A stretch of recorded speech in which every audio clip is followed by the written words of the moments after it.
ისინი თავიდან უცნაურობებად აღიქმებოდნენ. პატარა მფრინავი მავნებლები, რომლებსაც მცირე ზიანის მიყენება შეეძლოთ, მაგრამ აშკარად არავითარი გავლენა არ ექნებოდათ უკრაინის ომზე. მაგრამ დრო შეიცვალა, დრონებიც შეიცვალნენ. უცნაურობებიდან აუცილებლობამდე უკრაინის დრონები ახლა ყველაზე მნიშვნელოვანი იარაღად იქცნენ, რაც ქვეყანას რუსეთთან თავდაცვისთვის აქვს. ამ ვიდეოში ჩვენ შეგიყვანთ დრონების იმ დანაყოფში, რომელმაც რუსეთის დევნა 24 საათიან, კვირაში 7 დღიან მაკდონალდსის ოპერაციად აქცია. დრონების დანაყოფი ლაზარის ჯგუფია და ამ ჯგუფს გასაოცრად უცნაური ისტორია აქვს. 16 იანვარს Wall Street Journal-მა მიიღო პრივილეგია ყოფილიყო ერთ-ერთი იმ რამდენიმე დასავლური მედია საშუალებიდან, რომელსაც ლაზარის ჯგუფმა თავის ტერიტორიის მონახულების უფლება მისცა. საიდუმლო ბუნკერში მოქმედებს ათეულობით უკრაინელი წამყვანი დრონის ოპერატორი, რომლებიც ცვლებში მუშაობენ და უზრუნველყოფენ, რომ რუსეთის ძალებს ვერასდროს გაექცეთ მფრინავი საფრთხეების რისხვას, რომლებიც პუტინის შეჭრის მცდელობებს სერიოზულ ზიანს აყენებენ. ეს არის 24 საათიანი, კვირაში 7 დღიანი ოპერაცია, რომელიც სასიკვდილოდ ეფექტიანია და აგებულია მაკდონალდსის მსგავსი მოდელით, სადაც ბუნკერში მყოფი თითოეული ადამიანი თავის როლს ასრულებს და ყველა ერთ მიზანს ემსახურება. მაკდონალდსისთვის ეს ბურგერების გაყიდვა. უკრაინისთვის კი ეს მოდელი იმაში მდგომარეობს, რომ რაც შეიძლება მეტი რუსი ჯარისკაცი მოხდეს ხორცაკებში. ლაზარის ჯგუფის შედეგები შთამბეჭდავია, როგორც ცოტა მოგვიანებით ვიდეოში გაიგებთ. თუმცა ამ დანაყოფის ჩამოყალიბების დღეების სრულიად განსხვავებული იყო იმისგან, რასაც შეიძლება ელოდოთ ჯგუფისგან, რომელიც დღეს უკრაინის სამხედრო ძალების ერთ-ერთ ლაზარის ჯგუფი არ დაუფუძნებია რომელიმე ტექნიკურ გენიოსს. ის ნამდვილად არ შეუქმნიათ უკრაინის სამხედრო ძალებში მომსახურე პირებს. სინამდვილეში ეს ჯგუფი იყო ადამიანის იდეა, რომელსაც ალბათ ვერასდროს წარმოიდგენდით უკრაინის ერთ-ერთი ყველაზე ეფექტური დანაყოფის სათავეში, პავლო იელიზაროვა. ყოფილი ტელევიზიის თოქ-შოუს პროდიუსერი, რომელიც სამხედრო სფეროში აქტიურ ფიგურად იქცა. ალბათ ეს ევოლუცია ისეთი მოულოდნელი არ არის, როგორც ზედაპირზე ჩანს. საბოლოო ჯამში უკრაინის პრეზიდენტი ვოლოდიმირ ზელენსკი ცნობილი იყო როგორც კომიკოსი პოლიტიკური გამოცდილების გარეშე, რომელიც მთელი ქვეყნის მამად სახედ იქცა პუტინის აგრესიასთან ბრძოლაში. Forbes-მა ოქტომბერში გაავრცელა ინფორმაცია, რომ ელაზაროვი ერთ-ერთი იმ მრავალი ეფექტური სტრუქტურის დამფუძნებელია, რომლებიც უკრაინამ რუსეთთან ომში გამოიყენა და რომლებიც სამოქალაქო პირებმა შექმნეს, ასე რომ ის გამონაკლისი სულაც არ არის. ოფიმმა ტელეპროდიუსერმა, რომელიც მუშაობდა სატელევიზიო შოუზე სახელწოდებით სიტყვის თავისუფლება, გადამწყვეტი ნაბიჯი მაშინ გადადგა, როცა რუსეთის შეჭრა მის სახლს პაჩესკში, რომელიც კიევის ცენტრშია შეეხო. როდესაც აფეთქებებმა მის სახლთან მიწა შეარხიეს, ელიზაროვმა გააცნობიერა, რომ ომი, რომის დაწყებასაც არასდროს იჯერებდა, უკვე დაწყებული იყო. ის ტელევიზორის ეკრანს მიეჯაჭვა და შეჭრის ყოველწუთს ადევნებდა თვალს, სანამ საბოლოოდ არ იგრძნო, რომ მოქმედების დრო დადგა. ტელეფონის აღება ელიზაროვისთვის საომარ საქმეში პირველი მნიშვნელოვანი წვლილი იყო. მან დაურეკა უკრაინის ყოფილ თავდაცვის მინისტრ ალექსეი რეზნიკოვს ყოველგვარი მოლოდინის გარეშე, რომ პასუხს მიირებდა, მაგრამ რეზნიკოვმა უპასუხა.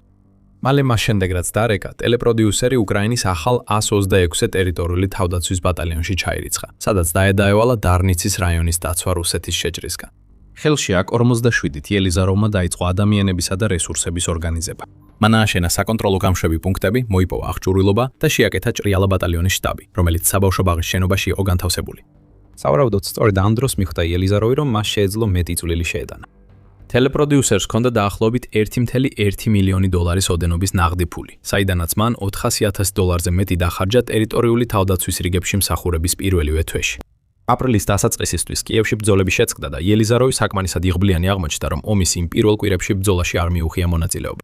როგორც აღმოჩნდა, უკრაინასაც გაუმართლა. ყოფილი ტელეპროდიუსერის შემდეგი ნაბიჯი იყო ახლად შექმნილი უკრაინის სპეციალური ოპერაციების ძალების დანაყოფის, სახელად თეთრი მგლები მონახულება, რომელიც ზაპორიჟიაში მოქმედებდა.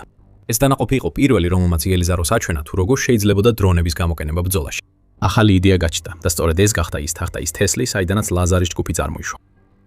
Wall Street Journal-ის მიხედვით, იელაზაროვმა შეიძინა სასოფლო-სამეურნეო დრონი კონტრაბანდისტების ჯგუფისგან, რომლებმაც მანამდე ეს აპარატი გამოიყენეს იმისთვის, რომ საზღვარზე სიგარეტები გადაეტანათ. ჩვენ მას 120-მიანი ნაღმტყორცნის ჭური მივამაგრეთ. პირველი გამოყენება განვახორციელეთ, ეუბნება იელაზაროვი გამოცემას. ძალიან აღფრთოვანებულები ვიყავით. Wall Street Journal-ი ავრცელებს, როგორც ჩანს, სწორედ იმ პირველი გამოყენების კადრებს, რომლებიც უშუალოდ დრონით არის გადაღებული. დრონი, რომელსაც ნაღმი აქვს მიმაგრებული, სამიზნეზეა მიშვერილი და ადგილზეა გაჩერებული. დაარტყი, მოდის ბრძანება. ნაღმი ვარდება, სამიზნე ფეთქდება და წამში იელაზაროვმა ალბათ გააცნობიერა, რომ უკრაინას ხელში იაფი და უკიდურესად ეფექტური იარაღი ჰქონდა. 2022 წლის ზაფხულამდე ლაზარის ჯგუფი თავის პირველ ფორმაში უკვე ჩამოყალიბებული იყო. იელაზაროვი მუშაობდა ერთ-ერთი დრონის ოპერატორის ავტოფარეხში, რომელიც ახალ დანაყოფს შეუერთდა. მან თავისი პირადი საბრძოლო ფონდიდან დარჩენილი 680,000 დოლარი დახარჯა ჩინეთიდან სათადარიგო ნაწილების შესაძენად, რომლითაც მისმა გუნდმა დრონების აწყობა დაიწყო. ახალი დრონის შექმნის შემდეგ იელაზაროვმა საკუთარი Starlink-ის ტერმინალი მისცა პირველ ფრენაზე გამოსაკენებლად. დრონი განადგურდა. მაგრამ ტელეპროდიუსერმა იცოდა, რომ მას იდეა ჰქონდა, რომელიც განვითარებას იმსახურებდებდა. მეტი ინოვაცია და ზრდა მოჰყვა. იელაზაროვის ერთ-ერთმა სამოქალაქო ნაცნობმა, სახელად მუსტაფა ნაიემმა, რომელიც მაშინ უკრაინის ინფრასტრუქტურის მინისტრის მოადგილე იყო, ახალ ლაზარის ჯგუფს 4 ახალი Starlink-ის ტერმინალი გადასცა. იელიზაროვის ჯგუფმა ასევე დაიწყო ექსპერიმენტები საკუთარ დრონებზე და გარდამტეხი მომენტი მაშინ დადგა, როცა ჯგუფმა დრონებში, რომლებიც ადრე 2 ბატარეას იყენებდნენ, 12.5 ბატარეის პაკეტის ჩატენვა დაიწყო. არ მესმოდა, რატო უნდა ემუშავა დრონს 9 საათი, მაქსიმუმ 1 საათით სვლაში, ამბობს იელიზარო. მაშინ ბატარეის პაკეტი $1,300 ღირდა, ასე რომ მათი დამატება თითო დრონზე დამატებით $20,000 ნიშნავდა. ძვირი იყო, მაგრამ ინვესტიციამ გაამართლა, ამბობს იელიზაროვი Forbes-თან საუბარში და ამატებს. ასეთი დრონით პილოტს ღამით 16 ერთეული ტექნიკის განადგურება შეეძლო, არა 2-ის. სამუშაო გაგრძელდა და როცა ლაზარის ჯგუფი გაიზარდა, დრონებისთვის McDonald's-ის კონცეფციამ ფრთები შეისხა. ზარმაცი ვარ, მუშაობა არ მიყვარს, იხომრა იელიზაროვმა Forbes-თან საუბარში, როცა თავის მენეჯერულ სტილზე საუბრობდა. იმის ნაცვლად, რომ ყველაფერში თავად ჩართულიყო, ყოფილი ტელეპროდიუსერი თავის მთავარ ამოცანად, მასიური ფინანსური ინვესტიციის შემდეგ ხედავდა სწორი გუნდის შექმნას, რათა ლაზარის ჯგუფის დრონებზე დაფუძნებული განადგურება კარგად აწყობილ მანქანად ექცია. ასე მუშაობს McDonald's-ი. მენეჯერი ყოველდღიურ ზედამხედველობას უზრუნველყოფს, ხოლო მათი დაქირავებული გუნდი ბიზნესს საათივით მართავს. იელეჟაროვის სწორი გუნდის იდეა არის ის, რომ იგი თითქმის მთლიანად სამოქალაქო პირებისგან შედგება, რაც კიდევ ერთი გადახვევაა იმისგან, რასაც უმეტესობა სამხედრო ტრადიციად მიიჩნევს. შთამბეჭდავი 98% ჯგუფში მოყვანილი ადამიანებისა ყოფილი სამოქალაქო პირები იყვნენ. მაგალითად, ქალი სახელად ნალაია, რომელიც ლაზარის ჯგუფში შესვლამდე ჩვეულებრივ კომპანიაში ადმინისტრაციულ სამსახურს ხელმძღვანელობდა. იელიზაროვის კიდევ ერთი გენიალური ნაბიჯი იყო ლაზარის ჯგუფში სადაზვერო გუნდის ჩამოყალიბება, რომელიც განსაზღვრავს, როგორ ნაწილდება დრონები და საბრძოლო მასალა დრონის ოპერატორებზე. ამ გუნდში უკრაინის სადაზვერო საზოგადოების წევრები კი არა, არამედ ფინანსური ანალიტიკოსები მუშაობენ, რომლებიც ფულის მოძრაობის ცოდნას იყენებენ იმისათვის, რომ დრონები საჭირო ადგილებში მოხვდეს. 2025 წლის ოქტომბრისთვის ლაზარის ჯგუფს 30 პილოტი ჰყავდა. იელიზაროვი გეგმავს ეს რიცხვი 3-ჯერ გაზარდოს. ლაზარის ჯგუფი შეიძლება არატრადიციული იყოს, მაგრამ მან შეძლო შთამბეჭდავ სიმაღლეებს მიაღწია, რადგან მისი ლიდერი ჯგუფს უკრაინის სამხედრო ძალებისგან არაშორებს. ყოფილი სამოქალაქო პირები შეიძლება ბუნკერში მუშაობენ, მაგრამ იელიზაროვის ჯგუფი უკრაინის ეროვნული გვარდიის შემადგენლობაში შევიდა, სადაც ის უკრაინის სამხედრო ძალების ერთ-ერთ პირველ ოფიციალურ დრონულ დანაყოფად იქცა. იელიზაროვს შეიძლება აპატიონ თუ ის მიღწეულით დაკმაყოფილდება, რადგან მან უკრაინისთვის მართლაც მნიშვნელოვანი რამ გააკეთა, მაგრამ ეს ყოფილი ტელეპროდიუსერის სტილი არ არის. მიუხედავად იმისა, რომ ხუმრობს თითქოს არ უნდა ბევრი მუშაობა, ის უკრაინის დრონების არმიის კონცეფციის ერთ-ერთი მთავარი გონებაა. ამ იდეის მხარდაჭერის ერთ-ერთი გზა კი არის ლაზარის ჯგუფის ჩართვა ინიციატივაში, სადაც დრონის ოპერატორებს შეუძლიათ პრიზები მიიღონ რუსი ჯარისკაცების მოკლისთვის. The Telegraph-მა ამ კონცეფტის შესახებ 25 იანვარს ვარს გაავრცელა ინფორმაცია, სადაც ნათქვამია, რომ ოპერატორები 12 ქულას იღებენ რუსი ოკუპანტის მოკლისთვის, 100 ვერტმფრენის განადგურებისთვის და 120 თუ დრონით ტყვეს აიყვანენ. ეს ქულები შესაძლებელია დაიხარჯოს ახალი დრონების აღჭურვილობაზე, უკრაინის Brave One-ის ბაზარზე, რაც ქმნის თამაშის ელემენტებით გამდიდრებულ ციკლს და კიდევ ერთი მაგალითია იმისა, თუ როგორ იყენებს უკრაინა ინოვაციას ცეცხლის ძალაზე მეტად, თავის დასაცავად რუსეთის წინააღმდეგ. ლაზარის ჯგუფის წევრმა, რომელიც კოდური სახელით Phoenix-ი მოქმედებს, Telegraph-ს უთხრა: ეს არის კონკურენცია დანაყოფებს შორის, ყველას სურს იყოს პირველ ადგილზე. უცნაურად შეიძლება მოგეჩვენოთ, მაგრამ Phoenix-ის დანაყოფმა ინიციატივის ლიდერბორდზე მეოთხე ადგილი დაიკავა 2025 წელს და აშკარად მოტივირებულია, რომ 2021-26 წელს დრონით კიდევ უფრო მეტი სისამიზნის განადგურებით აიწიოს რეიტინგში. დღეს ლაზარის ჯგუფის ოპერაციები მეცნიერების დონეზეა დახვეწილი. Starlink-ი უზრუნველყოფს კავშირს საკონტროლო ცენტრებთან მთელი უკრაინის მასშტაბით, რაც საშუალებას აძლევს დანაყოფის დრონებს დიდი მანძილები დაფრინონ, იმ დაბალ სიმაღლეზე, რომელიც საჭიროა რუსეთის საჰაერო თავდაცვის სისტემების ასარიდებლად. მიწაზე მოქმედი ეკიპაჟები მუშაობენ დრონის ოპერატორთან და ნავიგატორთან საკონტროლო ცენტრში. პირველი აწოდეს დაზვერვის ინფორმაციას მერმაციას მეორეს, რომელიც ყოველ ღამე ასეულობით მისიას ასრულებს. ეს ისეთი ეფექტურობაა, რომ თვითონ McDonald's-საც კი შეშურდებოდა და შედეგები უარყოფას არ ექვემდებარება. იელაზაროვი თავად აწოდეს სტატისტიკურ მონაცემებს Wall Street Journal-თან საუბრისას. მისი ჯგუფის დეტალური ჩანაწერები ყოველდღიურად მოდის, რაც საშუალებას იძლევა ზუსტად არ ირიცხოს ყველაფერი, რასაც ლაზარის დრონის ოპერატორები აღწევენ. იელაზაროვის თქმით, 16 იანვრის მდგომარეობით ლაზარის ჯგუფის დრონების მსხვერპლი 2096 რუსული ტანკი გახდა. რუსეთის 3150 ჯავშან ტექნიკა ახლა უბრალოდ დამწვარი ნამსხევებია, რომელიც ბრძოლის ველზეა მიტოვებული ამ ერთი დრონის დანაყოფის ძალისხმევის შედეგად. და ლაზარის ჯგუფი აგრძელებს მოქმედებას. რუსეთის 765 თვითმავალი საარტილერიო დანადგარი ლაზარის დრონებს შეეჯახა. დაახლოებით 5500 სატვირთო მანქანამ აღმოაჩინა, რომ ღამით მოფარნილი საჰაერო საფრთხე ისეთივე სიამოვნებით ესხმის მათ თავს, როგორც რუსეთის ჯავშან ტექნიკას. ამ ყველაფერს თუ დაუმატებთ დანარჩენ ტექნიკას, რომელიც ლაზარის ჯგუფმა თავის დრონებით გაანადგურა, მივიღებთ უზარმაზარ რიცხვს 24000 ერთეულ ტექნიკას. გარდა იმისა, რომ რუსეთს დააკარგვინა ტექნიკა, რომელსაც უკრაინის თავდაცვაზე შეტევებისთვის და ოკუპირებულ უკრაინაში ლოგისტიკისთვის იყენებდა, ლაზარის ჯგუფის მოქმედებებმა არაპირდაპირ პუტინის ომის ფონდიდან მილიარდობით დოლარიც გამოაცალა. Army Informis 18 იანვრის ანგარიშის მიხედვით, ლაზარის ჯგუფმა პუტინის სრულმასშტაბიანი შეჭრის დაწყებიდან 2022 წლის თებერვლიდან 15 მილიარდ დოლარზე მეტი ღირებულების რუსული ტექნიკის განადგურება შეძლო. ეს რიცხვი თავად იელაზაროისგან არ მოდის. სწორედ უკრაინის ეროვნული გვარდიის სპიკერმა რუსლან მუზიჩუკმა გაამჟღავნა, რამდენად ეფექტური იყო ლაზარის ჯგუფი. ჩვენ ვავითარებთ უპილოტო სისტემების დანაყოფებს და ლაზარის ჯგუფი ერთ-ერთი ყველაზე ეფექტურია უკრაინაში. სრულმასშტაბიანი შეჭრის დაწყებიდან მათ 15 მილიარდ დოლარზე მეტი ღირებულების ტექნიკა გაანადგურეს, განაცხადა მუზიჩუკმა. კიდევ მეტი იქნება. ფაქტობრივად ეს უკვე მოხდა. იმავე დღეს, როდესაც მუზიჩუკმა 15 მილიარდი დოლარის მაჩვენებელი გაავრცელა, Defense Express-მა გაავრცელა ინფორმაცია, რომ ჯგუფის დრონების ოპერატორებმა უკრაინის ომში ლიმანის სექტორში კიდევ 13 ერთეული რუსული ტექნიკა გააუნებელყვეს, სადაც უკრაინის მესამე არმიის კორპუსი მოქმედებს. მესამე არმიის კორპუსთან ერთად მოქმედებით ლაზარის ჯგუფმა მოახერხა საწოვის ცისტერნის, 2 სატვირთო მანქანისა და 10 ჯავშან ტექნიკის განადგურება. გადავიდეთ მეორე თებერვალს და ჯგუფი ისევ მოქმედებდა. ამჯერად ლაზარის ჯგუფმა მოახერხა მძიმე ცეცხლმთქვევი სისტემის, სახელად TOS-1A სოლცეპიოკის განადგურება, რომელიც რუსეთის ბელგოროდის რეგიონში მდებარეობდა. საჭირო გახდა მხოლოდ 4 ზუსტი FPV დრონი. ეხლა ცეცხლმთქვევი განადგურებულია. ეს ყველაფერი აღჭურვილობის განადგურება, რომელსაც იელაზაროვი ლაზარის ჯგუფის ანგარიშს შეიძლება მიუმატოს. მომავალში კი, როგორც ის Wall Street Journal-ს ეუბნება, სულს ყველაფერი გააკეთოს, რომ ნატოს წევრებს მსგავსი შესაძლებლობების განვითარებაში დაეხმაროს. მაგრამ სანამ ამ განცხადებამდე მივალთ, საჭირო უფრო ღრმად გავარკვიოთ, რას წარმოადგენს სინამდვილეში ლაზარის ჯგუფი. ეს არ არის სამოქალაქო დანაყოფი, რომელიც უბრალოდ ეხმარება, სანამ უკრაინის სამხედროები მთელ მძიმე საქმეს აკეთებენ. ლაზარის ჯგუფმა ომის სახე შეცვალა. დრონები ექსპერიმენტული იარაღებიდან აუცილებელ რესურსებად გადააქცია. ინოვაცია როგორც აზროვნებაში, ასევე აღჭურვილობაში, რომელმაც ლაზარის ჯგუფს მის დღევანდელ სახედ ჩამოყალიბების საშუალება მისცა, დღესაც ძალიან ცოცხალია უკრაინაში. დრონებმა სამუდამოდ შეცვალეს ომი, იმდენად რომ მათი არსებობა უზარმაზარ გავლენას ახდენს არა მხოლოდ სტრატეგიაზე, არამედ ომის ფსიქოლოგიურ ასპექტებზეც. ვინც კი უნახავს ვიდეო ჩაანწერი, სადაც უკრაინის FPV დრონი რუს ჯარისკაცს უახლოვდება, ამას დაგიდასტურებთ. თუ ადრე პუტინის შეჭრამდე ჯარისკაცებს ძირითადად артиლერიის, ნაუნთხორცნების და უფრო მოწინავე აღჭურვილობის, მაგალითად ავიაციისა და მათი რაკეტების ეშინოდათ, ახლა მუდმივ საფრთხეს დრონები წარმოადგენენ. ნებისმიერი ჯარისკაცი, რუსი იქნება თუ უკრაინელი, რომელიც ნახევრად ღია ტერიტორიაზეც კი აღმოჩნდება, ახლა უკვე იცის, რომ სადაზვერო დრონი შეიძლება ზემოდან დაფრინავდეს. FPV დრონი შეიძლება გზაში იყოს. ზონები, რომლებიც ადრე თუნდაც ნაწილობრივ უსაფრთხოდ მიიჩნეოდა, ეხლა სასიკვდილო ხაფანგებად იქცა. როგორც National Interest-მა 2025 წლის ივნისში აღნიშნა. პატარა და მეტად მანევრირებადი კვადროკოპტერები, რომლებსაც პილოტები VR სათვალეებით მართავდნენ, კამიკაძე დრონები იაფი და მეტად ეფექტური აღმოჩნდა, ფარულ, სუსტ და ფსიქოლოგიურად დამანგრეველი დარტყმებისთვის, რაც აიძულებდა ჯარისკაცებს მუდმივად დაეთვალიერებინათ ცა ამ პატარა შემოჭრილთა გამო. გონებრივი დატვირთვა უდიდესი უნდა იყოს. და ინოვაციები კვლავ გრძელდება. უკრაინის დრონები აღარ შემოიფარგლება მხოლოდ ცით, ისინი ახლა წყალშიც ანადგურებენ სამიზნეებს.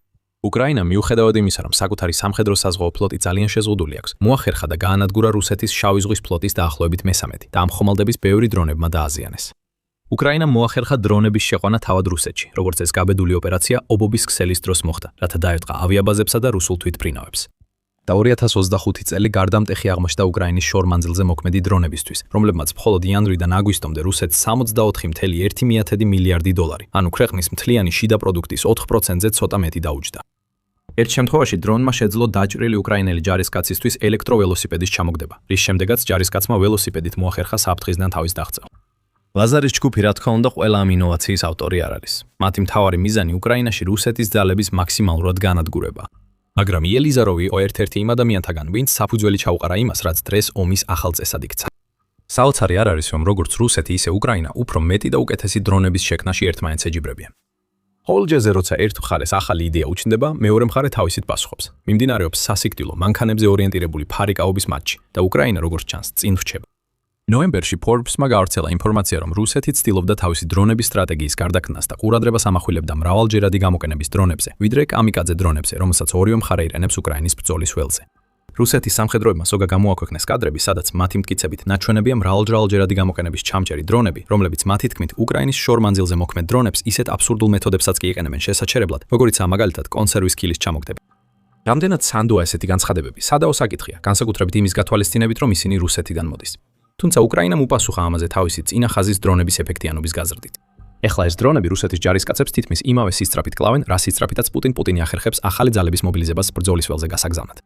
უკრაინის შეიარარებული ძალების მთავარ სარდალმა ალექსანდრ სიერსკიმ იანვარში განაცხადა, რომ მხოლოდ დეკემბერში დრონების მიერ გამოწვეული რუსეთის დადასტურებული დანაკარგები 33000 შეადგენდა, იმ დროს, როცა რუსეთი თვეში დაახლოებით 36000 ჯარისკაცს იწვევდა.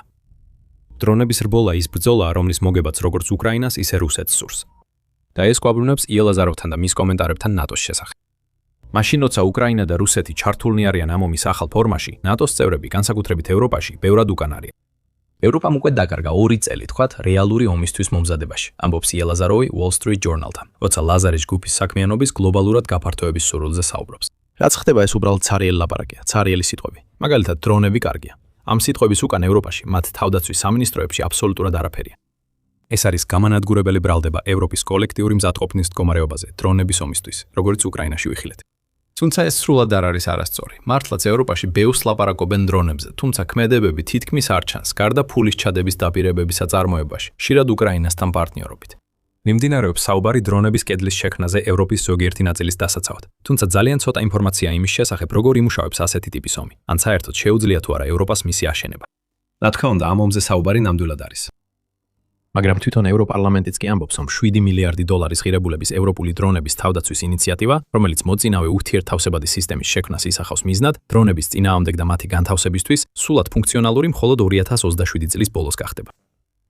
ეს ყველაფერი ხდება მაშინ, როცა რუსეთი აგრძელებს ევროპის რეაქციების გამოცდას თავისი გრძელდისტანციური დრონებით და ასეთი შეჭედრები, როგორც წესი, სწრაფი რეაგირების გამანადგურებელი თვითმფრინავების გამოძახებას იწვევს. დიდი ბრიტანეთის სამეფო საჰაერო ძალების სწრაფი რეაგირების ჯგუფი ლოსიმაუტში 2018 წლიდან 66 ჯერ იქნა გამოძახებული, საიდანაც 91 შემთხვევა დაკავშირებული იყო რუსულ სამხედრო თვითმფრინავებთან, შესაძლოა დრონების ჩათვლითაც.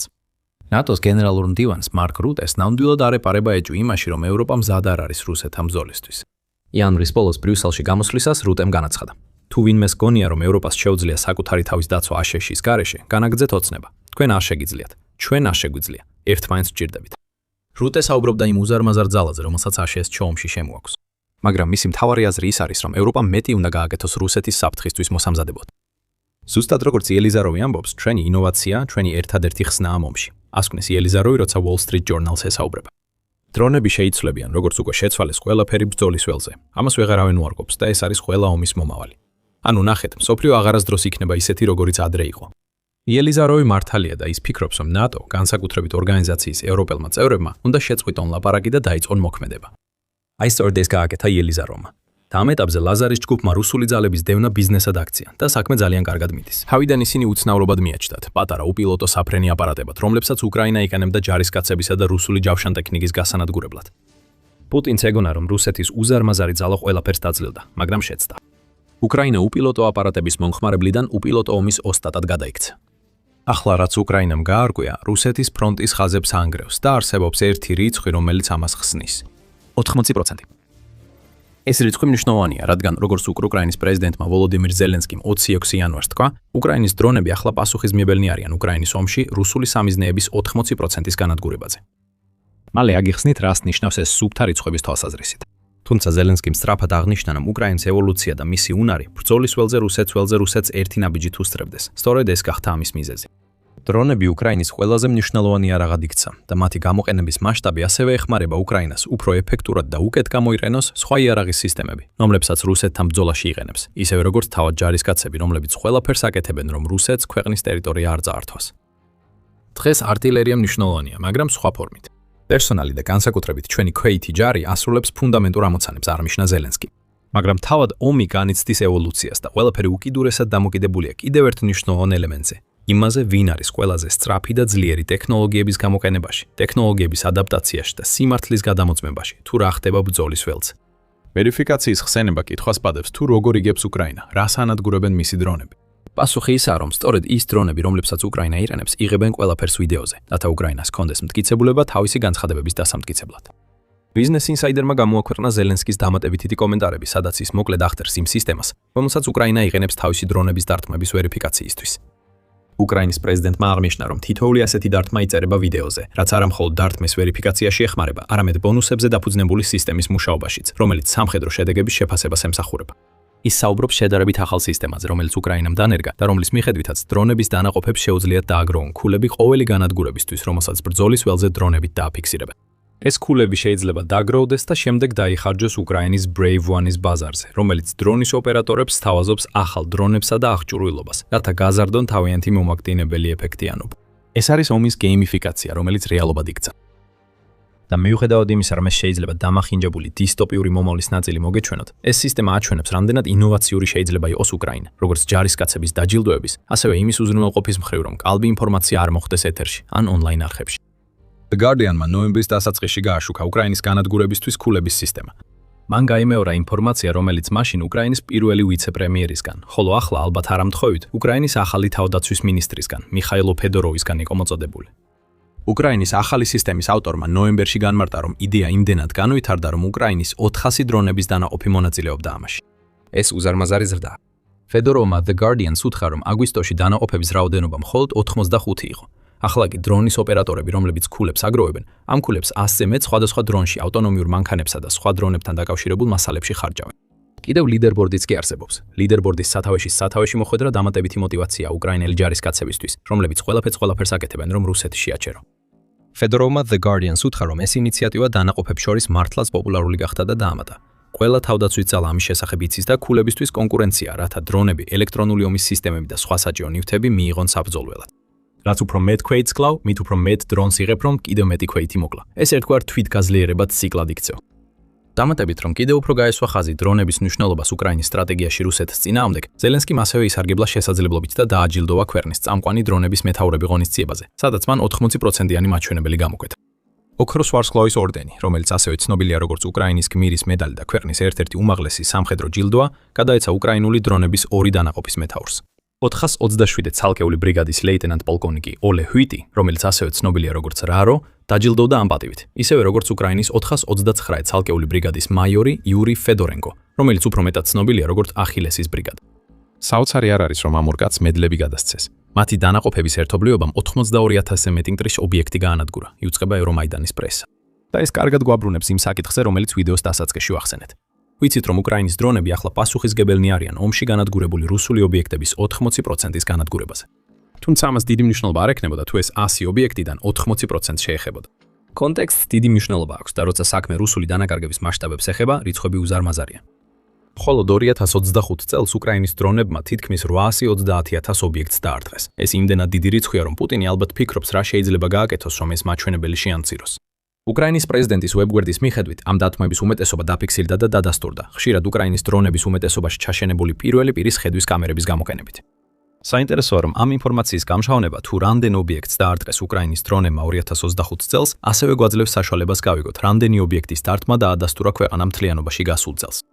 820,000-ის გაყოფა 0.8-ზე გვაძლევს საერთო ჯამში 1,25 მილიონ დარტყმულ ობიექტს. და გახსოვდეთ, ეს მხოლოდ ის ობიექტებია, რომელთა დარტყმაც უკრაინამ შეძლო დაედასტურებინა. მაგრამ ამ რიცხვითაც კი შეგვიძლია ვთქვათ, რომ უკრაინამ 2025 წელს თვეში საშუალოდ 85,416 რუსული ობიექტი დაარტყა, რაც დღეში ოდნავ მეტია 2,800 ობიექტზე. სხვა სიტყვებით რო ვთქვათ, რუსეთი საათში 100-ზე მეტჯერ იღებს დარტყმას, როცა ცდილობს უკრაინის თავდაცვა გატეხოს, რაც ალბათ დიდ ძიძილად ხსნის, რატომ არის რუსეთის წინსვლა ასეთი ნელი და მცირე, ბოლო 4 წლის განმავლობაში. და რუსეთისთვის საქმე კიდევ უფრო მძიმდება. რასაც ახლა ვხედავთ არის ის, რომ უკრაინის თვიური მაჩვენებლები იზრდება, რაც ნიშნავს, რომ სრულიად შესაძლებელია უკრაინის დრონებმა 2026 წელს მილიონზე მეტი ობიექტი გაანადგურონ. უცნობია მოიცავს თუ არა 2025 წლის მაჩვენებელი ასევე რუსული შაჰიდის დრონებს, რომლებიც უკრაინის უპილოტო საფრენი აპარატებმა გაანადგურეს. მაგრამ ეს ის თემა, რომელსაც დაუბრუნდებით მაშინ, როცა განვიხილავთ, რამდენად მნიშვნელოვანი გახდა დრონები უკრაინისთვის თავდაცვითი თვალსაზრისით. რაც შეეხება ყოველთვიური მაჩვენებლების ზრდას, ზელენსკიმ თავად მიანიშნა ამაზე, როდესაც გააზიარა რუსეთის დადასტურებული დაღუპულთა რაოდენობა დეკემბერში უკრაინის დრონების იერიშების შედეგად. ჩვენი ბონუსებზე დაფუძნებული ელექტრონული ქულების სისტემა მუშაობს იმისთვის, რომ გავზარდოთ ჩვენი თავდაცვის შედეგები. დეკემბერში ჩვენსმა დანაყოფებმა მიაღწიეს შედეგს 35,000 განეიტრალებული ოკუპანტი. მადლობა ამ შედეგისთვის, განაცხადა ზელენსკიმ. გავიმეორებ ამას. 35,000 რუსი ჯარისკაცი მოკდა, არადაჯრილი, მხოლოდ ერთ თვეში. ეს რეკორდული მაჩვენებელია და ამას წინ უძღოდა 2 თვე, როდესაც უკრაინის დრონების მიერ განადგურებულთა რაოდენობა უზარმაზარი იყო. როგორც ზელენსკიმ იანვრის დასაწყისში გაამხილა, უკრაინის დრონების ოპერატორებმა ოქტომბერში 26,000 რუსი ჯარისკაცი გაანადგურეს, ხოლო ნოემბერში 30,000. ციფრები საშუალოდ 4,500 თვეში რუსის დრონებით განადგურებით იზრდება, რაც პუტინისთვის ნამდვილად შემაშფოთებელია, რადგან მას უჭირს უკრაინაში გასაგზავნი კვალიფიციური ძალის პოვნა. Forces News დეკემბრისთვის კიდევ უფრო მეტი მონაცემი აქვს.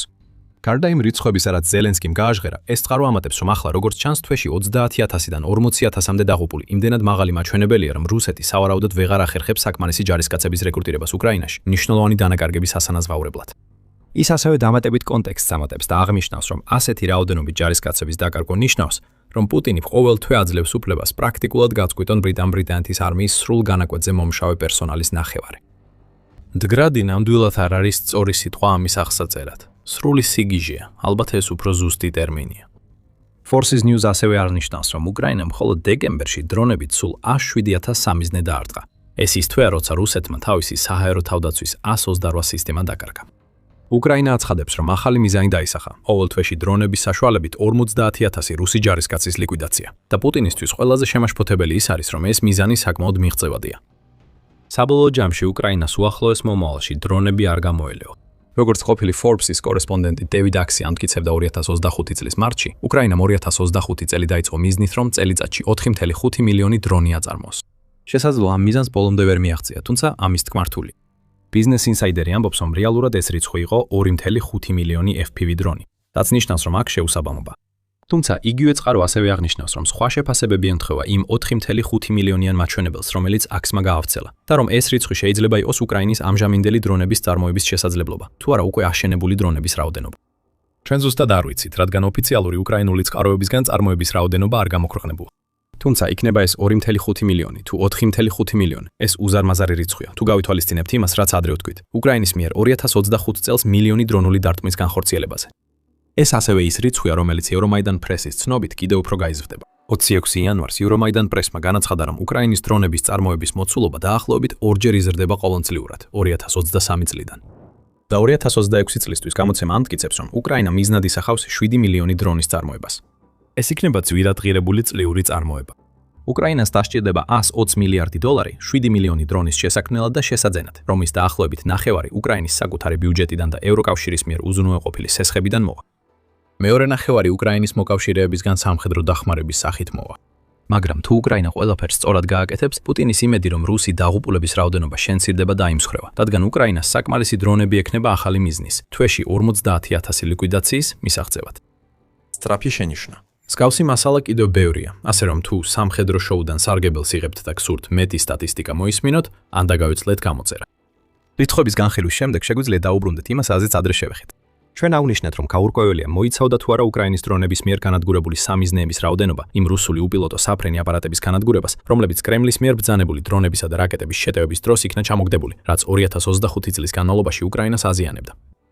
მნიშვნელობა არ აქვს მოხდა ეს თუ არა, რადგან უფრო მნიშვნელოვანია ის ფაქტი, რომ უკრაინა დრონებს მხოლოდ სამხედრო ძალისთვის დიდი დანაკარგების მისაყენებლად არ იყენებს. უკრაინა დრონებს თავდაცვისთვისაც იყენებს.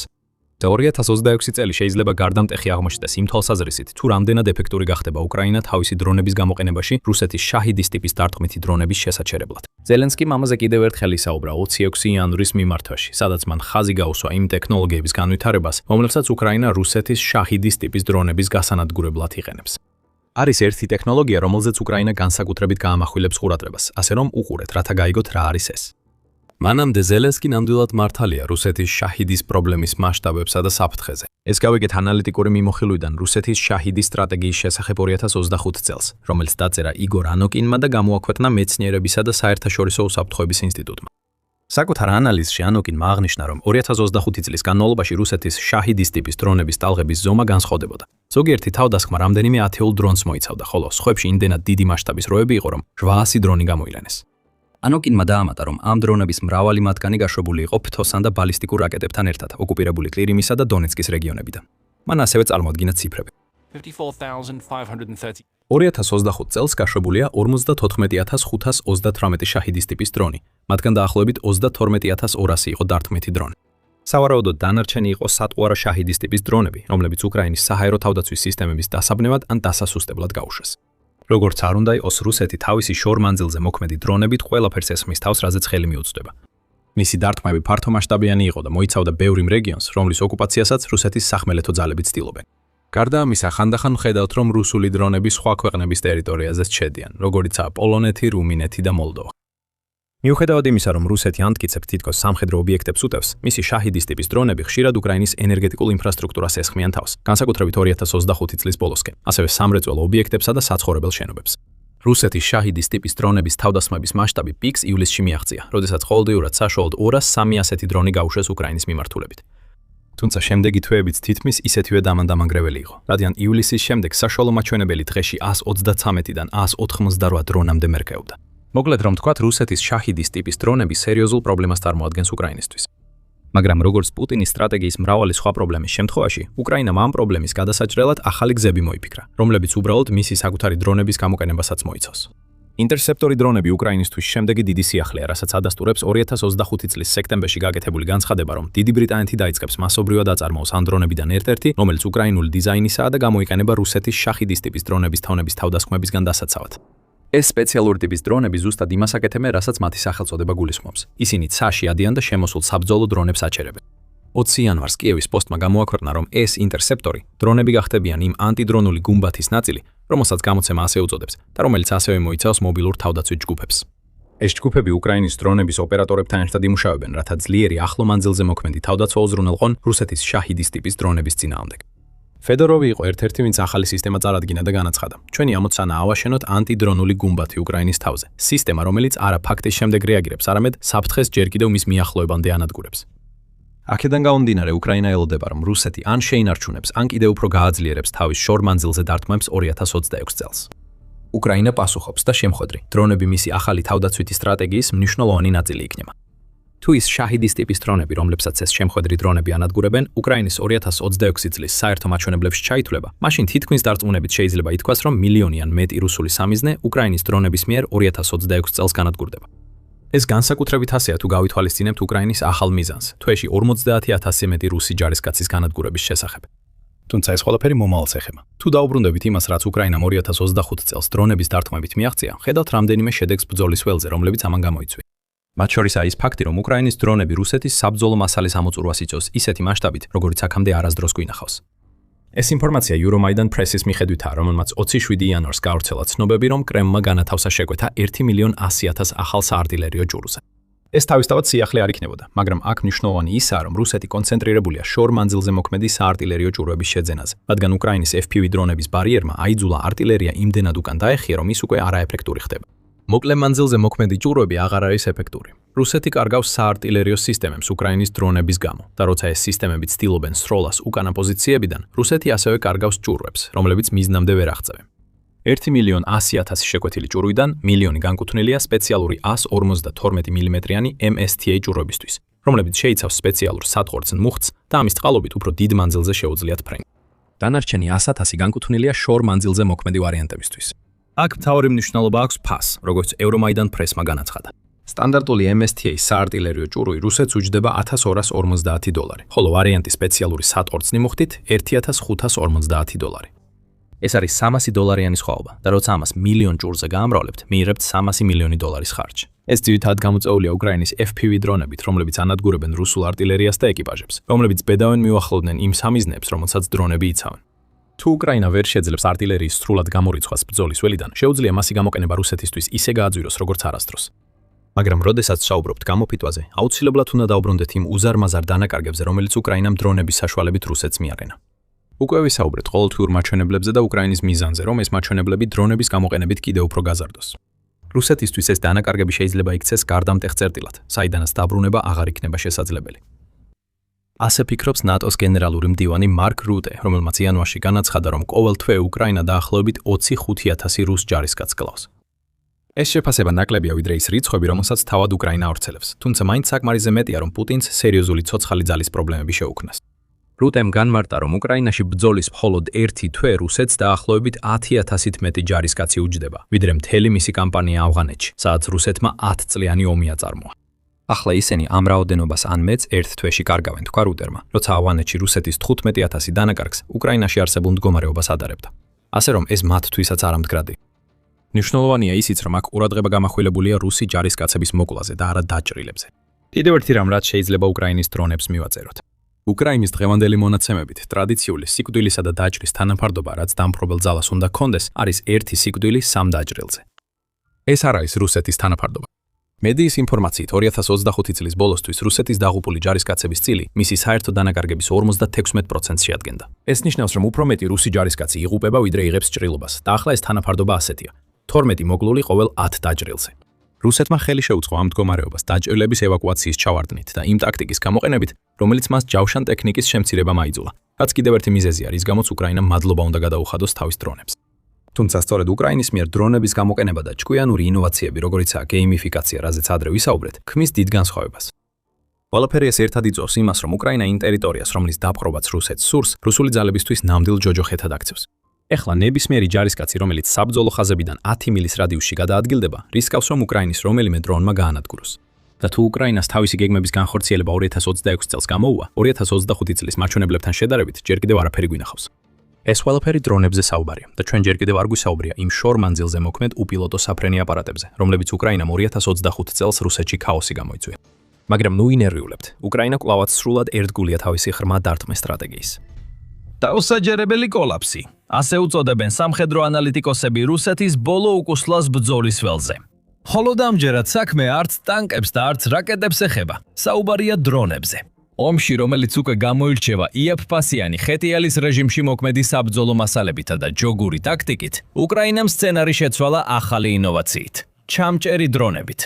სწრაფი, იაფი, მასშტაბირებადი და უკიდურესად ეფექტური. ეს პატარა უპილოტო აპარატები რუსეთის ადრე შეუჩერებელ დრონულ შეტევას ძალიან ძვირადღირებულ პრობლემად აქცევს. და მათ პუტინი სრულიად მოუმზადებელი დაიჭირეს. ეხლა მუდამ გამჭრია ხმა უკრაინელებმა შემოიტანეს საწინააღმდეგო ზომა, რომელიც კიდევ ერთხელ აბრუნებს სიტუაციას თავდაყირა. ეს არის ჩამჭერი დრონები.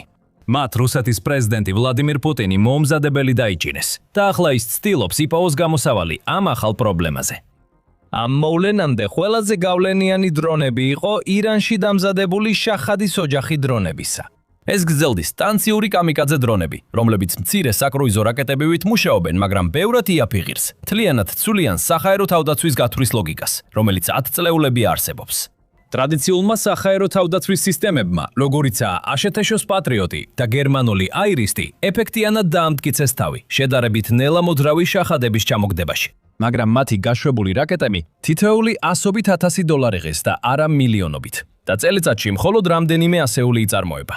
როდესაც რუსეთი 2025 წლის უმეტეს ღამეს უკრაინის ცას 100-დან 600-მდე შახადის ტიპის დრონით ავსებს, არა მიზანშეწონილი ხდება მაღალი დონის სისტემების გამოყენება მათი ჩამოსაგდებად, განსაკუთრებით მაშინ, როცა იმავე ღამით ფრთოსანი და ბალისტიკური რაკეტებიცაა, რომლებიც ასევე უნდა ჩამოაგდონ.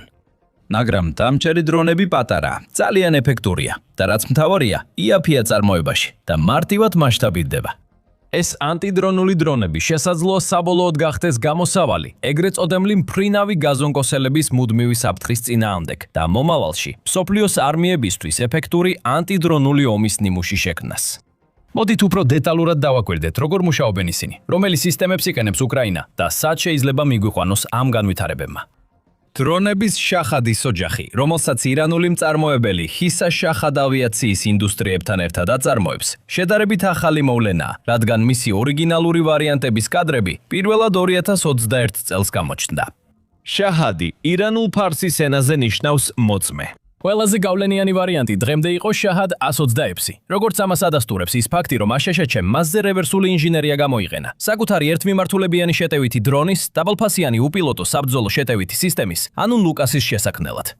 ლუკასის დრონები შექმნილია მასობრივი განლაგებისთვის და წარმოადგენს დაბალფასიან მიმზიდველ ალტერნატივას მაღალი კლასის პლატფორმებისთვის, როგორიცაა MQ-9 Reaper. თითოეულის ფასი დაახლოებით $9000. მაგრამ ამ შემთხვევაში აშშ-ში მიყვება რუსეთის მაგალითს. 2022 წელს რუსეთმა დაიწყო დიდი რაოდენობით შახად 126-ის იმპორტი ირანიდან უკრაინაში გამოსაყენებლად და შემდეგ დაიწყო მათი წარმოება რუსეთში ირანიდან მოწოდებული კომპლექტების საფუძველზე. დროთა განმავლობაში რუსეთმა სხვადასხვა მოდიფიკაციები და განახლება ჩაუტარა ორიგინალურ დიზაინს, რის შედეგადაც შეიქმნა ვარიანტი, რომელიც ცნობილია როგორც ჯერინი. ალაბუგაში თათრეთში მდებარე მასშტაბურ საწარმოო ქარხანაში ჯერინების წარმოების განვითარება მნიშვნელოვნად გაიზარდა. უკრაინის დაზვერვის შეფასებით 2025 წლის ბოლოსთვის რუსეთი ყოველდღიურად აწარმოებდა 170-დან 190-მდე უახლეს ჯერინ 2-სა და გებერა დეკოის ვარიანტს. ირანულ შაჰედ 126-თან შედარებით ჯერინ 2-ის მნიშვნელოვანი განახლებები აქვს მიღებული. ირანული ნავიგაციის სისტემა, რომელიც სამოქალაქო კლასის GPS კომპონენტებს იყენებდა, რუსული წარმოების ფრენის საკონტროლო ბლოკით შეიცვალა. და მიკროპროცესორები, რომლებიც რუსულ GLONASS-ის სატელიტურ ნავიგაციის სისტემას იყენებენ, რაც ზრდის პარაჟირების შესაძლებლობას და ელექტრონულ ომთან გამძლეობას. ერთიანი კონსტრუქცია. ირანულ შაჰედას 36-ში შეიცვალა მოდულური დიზაინით, რომ ერთმანელიც ერთმანეთთან დაკავშირებული ელემენტებისგან შედგება. ფიუზელაჟში გამოყენებული მასალაც შეიცვალა. თავდაპირველი მსუბუქი ფიჭური სტრუქტურა ჩანაცვლებულია მინის ბოჭკოსა და ნაქსოვი ნახშირბადის ბოჭკოს კომბინაციით, ან ქაფის მსგავს მასალით. ცვლილება, რომელიც როგორც მიიჩნევენ, ამარტივებს მასშტაბურ ინდუსტრიულ წარმოებას. საბრძოლო თავსაც კი მნიშვნელოვანი განახლება მიეცა. ორიგინალური 110 ფუნტიანი მაღალი აფეთქების ფრაგმენტაციის მუხტის გარდა, მოსკოვმა გამოიყენა თერმობარული, ანთებითი ფრაგმენტაციის, მაღალი აფეთქების სახაერო აფეთქების და თუნდაც ქვემუხტების გამფანტავი ვარიანტები. ყველაზე მნიშვნელოვანი განახლება კი 2024 წელს შემოღებული 200 ფუნტიანი საბრძოლო თავია, რომელიც აერთიანებს გამტანი ფორმის მუხტს ფოლადის ბურთულების ფენასთან ერთად. იმისთვის რომ გაარღვიოს გამაგრებული ინფრასტრუქტურა და მაქსიმალურად გაზარდოს ადამიანური დანაკარგები. ბოლო დროს აღმოჩენილი Gerin 2, რომელიც აღჭურვილია NVIDIA Jetson Orion-ის კომპიუტერული დაფითა და ინფრაწითელი კამერით, მიუთითებს, რომ რუსეთი ექსპერიმენტებს ატარებს ვიზუალურ ნავიგაციაზე ან ავტომატურ სამიზნის ამოცნობაზე. უკრაინის მიერ აღმოჩენილ სხვა ჯერინებს აღმოაჩნდათ ჩინური მეშ კომუნიკაციის მოდემები, რომლებიც მუშაობენ სხვადასხვა სიხშირის დიაპაზონზე ელექტროოპტიკურ კამერებთან ერთად. უკრაინელი სპეციალისტების თქმით, ეს მოწყობილობები უზრუნველყოფს დაბალი დაყოლნების ვიდეო გადაცემას და ჯაჭვურ მართვას, რაც საშუალებას აძლევს კომუნიკაციის დამყარებას რამდენიმე დრონს შორის. ეს განვითარებები მიუთითებს, რომ ჯერინი შესაძლოა მალე გადაიქცეს ნახევრად ავტომატურ დატვმით საშუალებად, მანქანით მხარდაჭერილი დამიზნებით. სიტუაციას კიდევ უფრო ანძიმებს ის ფაქტი, რომ ბოლო თვეებში რუსეთმა ასევე წარადგინა Gerin 3, რომელიც წარმოადგენს ირანული რაკეტით მომუშავე Shahed 2-3-8-ის ვერსიას. 10 ფუტიანი ფრთების შლილით, რაც 20%-ით მეტია ვიდრე Gerin 2-ის 82 დიუმიანი ფრთების შლილი და 815 ფუნტი ასაფრენი წონით. მას შეუძლია მიაღწიოს 370 მილი/საათში სიჩქარეს, რაც დაახლოებით 3-ჯერ აღემატება მის წინამორბედ პროპელერიან ვერსიებს. ეს ანცირებს უკრაინის რეაგირების დროს და ართულებს მისი ჩამოგდებას ქვემეხზე დაფუძნებული სისტემებით ან ვერტმფრენებით, რომლებიც ეფექტური და ხარჯთეფექტური აღმოჩნდა პროპელერიან ვერსიებთან ბრძოლაში. დამატებითი სიჩქარე ასევე ზრდის შეღწევადობას შეჯახებისას, რაც მაქსიმალურად ზრდის საბრძოლო თავკომბალას დამანგრეველ ეფექტს. ისევე როგორც Gerin, 2 Gerin 3, იც მნიშვნელოვნად არის მოდიფიცირებული ირანულ ბაზასთან შედარებით. ის აღჭურვილია ჩინეთში წარმოებული Telefly JT-80 turbojet ძრავით, რომელიც ბევრად უფრო ნელია, მაგრამ ასევე ბევრად იაფია ვიდრე Shahed 228-ის ჩეხური ძრავი. Gerin 3-ს ასევე აქვს გამაგრებული ფიუზელაჟი, გადაკეთებული ჰაერის შემწოვები და 8 მართვის ზედაპირი სამძრავი. მაშინ როცა Gerin 2-ს მხოლოდ 4 ჰქონდა, რაც უნდა გააუმჯობესოს სტაბილურობა, მანევრირება და გაუმართავობის მიმართ გამძლეობა ფრენის დროს. რუსეთმა ასევე გააუმჯობესა Gerin-ის ტაქტიკა. ისინი დაფრინავენ 10,000 ფუტის ან მეტი სიმაღლეზე და შემდეგ ვერტიკალურად ეშვებიან მიზანთან მისვლისას. ეს ტაქტიკა ნიშნავს, რომ დრონები ანტისაჰაერო ცეცხლის ზღვარზე მაღლა დაფრინავენ და მათი თვალყურის დევნება და ჩამოგდება ბევრად უფრო რთულია დაშვების დროს. თავი თქვენ ვერტიკალური დაშვებისას მიღებული დამატებითი სიჩქარე ასევე ზრდის დარტყმის დამანგრეველ ძალას. ამ დრონების მიერ უკრაინისთვის გამოწვეული პრობლემების მასშტაბი გადაჭარბებით ვერ შეფასდება. 2025 წლის იანვრიდან ნოემბრამდე გაშვებულია 38,000-ზე მეტი რუსული შორმანძილზე მოქმედი კამიკაძე უპილოტო საფრენი აპარატი და სატყუარა, რომელთა უმეტესობა იყო Gerin და Gera. სექტემბრიდან მოყოლებული თვეში 5,000-ზე მეტი აპარატი იყო გაშვებული. ეს წარმოადგენს კამიკაძე უპილოტო საფრენი აპარატების საერთო დარტყმების თითქმის 2/3-ს 2022 წლის თებერვლიდან მოყოლებული, რაც მათ გამოყენებაში სწრაფი ზრდის მაჩვენებელია. უმეტეს შემთხვევაში უკრაინა მუდმივად ამტკიცებდა, რომ მაღალი შედეგები ჰქონდა ამ შედარებით ნელი და შემაწუხებელი აპარატების ჩამოგდებაში. უკრაინის სამხედროები როგორც წესი აცხადებენ, რომ მათ ჩამოაგდეს ამ აპარატების 80-დან 87%-მდე. მაგრამ მიმდინარე თავდასხმის ტემპების პირობებში ეს მაინც ნიშნავს, რომ ყოველ თვეში 1000-მდე Gerin-ი წარმატებით აღწევს მიზანს, დაწყებული სამხედრო ობიექტებიდან და სამოქალაქო ინფრასტრუქტურით, როგორიცაა ელექტროსადგურები, დამთავრებული საცხოვრებელი კორპუსებით. ის ფაქტი, რომ უკრაინა ამჟამად 20 საათიან ელექტროენერგიის გათიშვებს განიცდის და ელის სოვეის შავ ზამთარს მინიმალური ელექტროენერგიით, გათბობითა და წყალით, ამ დარტყმების პირდაპირი შედეგია. მაგრამ მათ ფსიქოლოგიური გავლენაც აქვთ. გაუჩერებელი სტრესი, როდესაც გესმის გერანების ხმა, სახაერო განგაშის სირენები და სახაერო თავდაცვის აფეთქებები ცაში. იმალები თავშესაფრებში, გეშინია დარტყმის და გიწევს წარმატებული დარტყმების შედეგებთან გამკლავება. ნელ-ნელა, მაგრამ აუცილებლად აქვეითებს ომით დაზარალებული მოსახლეობის მორალს. უკრაინისთვის ნატოს პარტნიორებისგან მაღალი დონის სახაერო თავდაცვის სისტემებისა და ჩამომგდები რაკეტების მზარდი დეფიციტის პირობებში. ნიშნულოვნად იმის გამო, რამდენი უკვე გამოიყენეს უკრაინაში, ანტიდრონული საწინააღმდეგო ზომები იძულებით მრავალფეროვანი გახდა. უკრაინამ უპასუხა დრონების თავდასხმების ესკალაციას, დაახლოებით 900-მდე მოძრავი ცეცხლსასროლი ჯგუფის ფართოქსელის შექმნით, რომლებიც ნადირობენ გერანებზე სახმელეთო და ვერტმფრეზე დამონტაჟებული ტყვია-მფქვევებით, ავტომატური ქვემეხებით და პორტატული საზენიტო სარაკეტო სისტემებით, როგორიცაა მამპადები. ამ ჯგუფებში შედიან სამხედროები და ეროვნული გვარდიის წევრები, რომლებიც ადგილობრივ რადარებთან, თერმულ და ოპტიკურ სადამკვირვებლო სისტემებთან და საჰაერო თავდაცვის საკონტროლო ცენტრებთან ერთად მუშაობენ. ეს კონფიგურაცია უზრუნველყოფს ძალების მოქნილ გადაადგილებას, თავდაცვის ხარვეზების სწრაფად ამოვსებას და რუსული დრონების ფრენის მარშრუტების ღამით ცვლილებებზე სწრაფ რეაგირებას. და ახლა ისინი ამ ყველაფერს დამჯერ დრონებსაც უმატებენ. საწინააღმდეგო დრონების სისტემების განსხვავებით, როგორიცაა ტყვია-მფქვევები, რომლებიც ცაში ფართო არეალში ცეცხლის გაფანტვას გულისხმობს გერანების მოხვედრის იმედით, დამჭერი დრონები კონკრეტული სამიზნეების ზუსტი დევნისთვის არის შექმნილი. ძალიან გავს პატრიოტის დამჭერ რაკეტას, მაგრამ ბევრად ნაკლებ ფასად. ოპერატორები სამიზნის მითითებას იღებენ სადამკვირვებლო პოსტებიდან და რადარებიდან. ლის შემდეგაც დამჭერი დრონები მათზე უშვებენ. ეს სტრატეგია ამცირებს დამჭერის მანძილს, რითაც იზრდება მოხვედრის ალბათობა და ეფექტურად აიძულებს რუსეთს იბრძოლოს უკრაინის თავდაცვის პირობებზე. ირონიულად, დამჭერი დრონის კონცეფცია რუსებისგან იყო შთაგონებული. კერძოდ ისინი წარმოიშვა როგორც გზა რუსეთის მაღალ სიმაღლეზე მფრენი სადაზვერვო დრონების წინააღმდეგ ფრონტის ხაზზე. დაახლოებით 23,000 ფუტის სიმაღლეზე მფრენი რუსული მაღალ სიმაღლეზე დრონები იმდენად მაღლა დაფრინავდნენ, რომ ტყვია-მფქვევებსა და თოფებს მათი ჩამოგდება არ შეეძლოთ. $100,000 ღირებულების დრონებს სერიოზული გავლენა ჰქონდათ ბრძოლის ველზე. ისინი ამოიცნობდნენ უკრაინულ პოზიციებსა და მათ შორის არსებულ სიცარიელეებს და მართავდნენ артиლერიისა და დრონების იერიშებს ამ პოზიციებზე, ან რუსული ძალების წინსვლაზე მათ შორის. 2024 წელს უკრაინამ დაიწყო თავისი FPV დრონების მოდიფიცირება, რათა ისინი ჩამომგდებად გამოეყენებინა. ჩამომგდები დრონების ოპერატორები, რომლებიც საჰაერო ბრძოლების ტაქტიკას ითვისებდნენ, ექსპერტებად იქცნენ რუსული სადაზვერვო დრონების ჩამოგდებაში და მალე ასობით მათგანის განადგურების შესახებ ანგარიშობდნენ.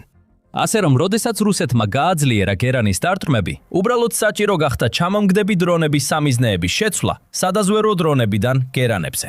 თუმცა რადგან გერანები 400 ფუნტზე მეტ იწონიან და გაცილებით დიდები არიან ვიდრე სადაზვერვო დრონები, ასევე უფრო მაღლა და სწრაფად დაფრინავენ, ვიდრე თავდაპირველი FPV ჩამომგდებები, საჭირო გახდა გარკვეული კონსტრუქციული ცვლილებები. და ეს ცვლილებები წარმატებული არ მოჩნდა. რა თქმა უნდა, 2025 წლის დასაწყისში ალექსეი როგოზინი, TPU ნაგატინის არმასრულებელი დირექტორი, Sky-ამ განაცხადა, რომ უკრაინულმა ჩამომგდებმა დრონებმა Clear Sky ინიციატივის ფარგლებში კიევის დასაცავად 500-ზე მეტი გერანი ჩამოაგდეს, რადარითა და ვიზუალური სისტემებით მართული დრონების გამოყენებით. დასაწყისი და რამდენიმე თვეში სისტემამ 500-ზე მეტი გერანის ტიპის თავდასხმეთი დრონი ჩამოაგდო. მან დაამატა: სინამდვილეში ჩვენ ვსაუბრობთ ურბანულ ანტიდრონულ გუმბათზე, რომელიც აგებულია მცირე ზომის ჩამომგდები დრონების, ზის, ძირითადად FPV დრონების მასობრივ გამოყენებაზე. სისტემა მოიცავს მანქანებზე განთავსებულ ჯგუფებს, მონიტორინგისა და კოორდინაციის ცენტრს და სასწავლო ცენტრს. მას შემდეგ უკრაინამ მნიშვნელოვნად გაზარდა ჩამომგდები დრონების გამოყენება და ისინი მხოლოდ ახლა იწყებენ. 2025 წლის აპრილისთვის Darkstar-ის სახელით ცნობილი უკრაინული თავდაცვის ტექნოლოგიური ჯგუფების კოალიცია იუთხებოდა, რომ სულ მცირე 5 ჩამომგდებმა მოდელმა უკვე ჩამოაგდო შახადები. შემდეგ ივლისში არსენ ზუმოდილოვმა, უკრაინის თავდაცვის შესყიდვების სააგენტოს დირექტორმა, განაცხადა, რომ სააგენტომ 10,000-ობით ჩამომგდებ დრონზე გააფორმა კონტრაქტები. 10,000-ობით ჩამომგები დრონი. ეს არის ის, რაზეც უკვე გვაქვს გაფორმებული კონტრაქტები და მომავალშიც გავაგრძელებთ გაფორმებას. ჩვენი კონტრაქტების გაფორმება ახლა ერთი მხრივ დამოკიდებულია მწარმოებლის შესაძლებლობებზე და მეორე მხრივ სახელმწიფო ბიუჯეტის შესაძლებლობებზე. მან უთხრა უკრაინულ გამოცემა ბაბელს და დაამატა: ჩვენ აუცილებლად გავაფორმებთ კონტრაქტს ყველაფერზე, რისი შესაძლებლობაც სახელმწიფო ბიუჯეტს ექნება. დაიწყო პროგრამა სახელწოდებით DronePoly, რომლის მიზანიც იყო 5,000 რუსული დრონის განადგურება პილოტირებადი პირველი პირის ხედვის დრონებით და მოგვიანებით მას შეუერთდა ფონდი Comeback Alive, უკრაინის ყველაზე დიდი crowdfunding ორგანიზაცია. ოქტომბერში Drone Force-ის პროექტის ხელმძღვანელმა ტარას ტიმოჩკომ განაცხადა, რომ პროგრამა თანამშრომლობს 12-დან 15-მდე მწარმოებელთან და დააფინანსა დრონები, რომლებმაც უკვე 3000-ზე მეტი საჰაერო აპარატის ჩამოგდება შეძლეს. ტიმოჩკოს თქმით, თითქმის 1 წელი დასჭირდა იაფფასიანი ჩამონგდები დრონის შექმნას, რომელსაც შეუძლია გერან 2-ის ჩამოგდება, რომელიც საათში 115 მილის სიჩქარით დაფრინავს. როგორც კი ეს შეძლეს, დრონები სწრაფად გაიტანეს ბრძოლის ველზე და ახლა მათი დიზაინი სწრაფად ვითარდება. ერთ-ერთი პირველი ეფექტური ჩამომგდები დრონი, რომელიც გამოჩნდა, იყო Sting-ი, რომელიც ველური ბზიკის მოხალისეთა ჯგუფმა შექმნა და 2024 წლის ბოლოს წარადგინა. ჯგუფი 2023 წლის გაზაფხულზე შეიქმნა. უკრაინის შეიარაღებული ძალების მეტი დრონის მოთხოვნის საპასუხოდ და ახლა ყოველდღიურად ათასობით სხვადასხვა FPV დრონს აწარმოებს. Sting-ი არის FPV დრონი, რომელსაც 4 მბრუნავი პირი ამოძრავებს. შეუძლია 200 მილისაათში სიჩქარის გადაჭარბება და დაახლოებით 10000 ფუტის სიმაღლეზე ასვლა.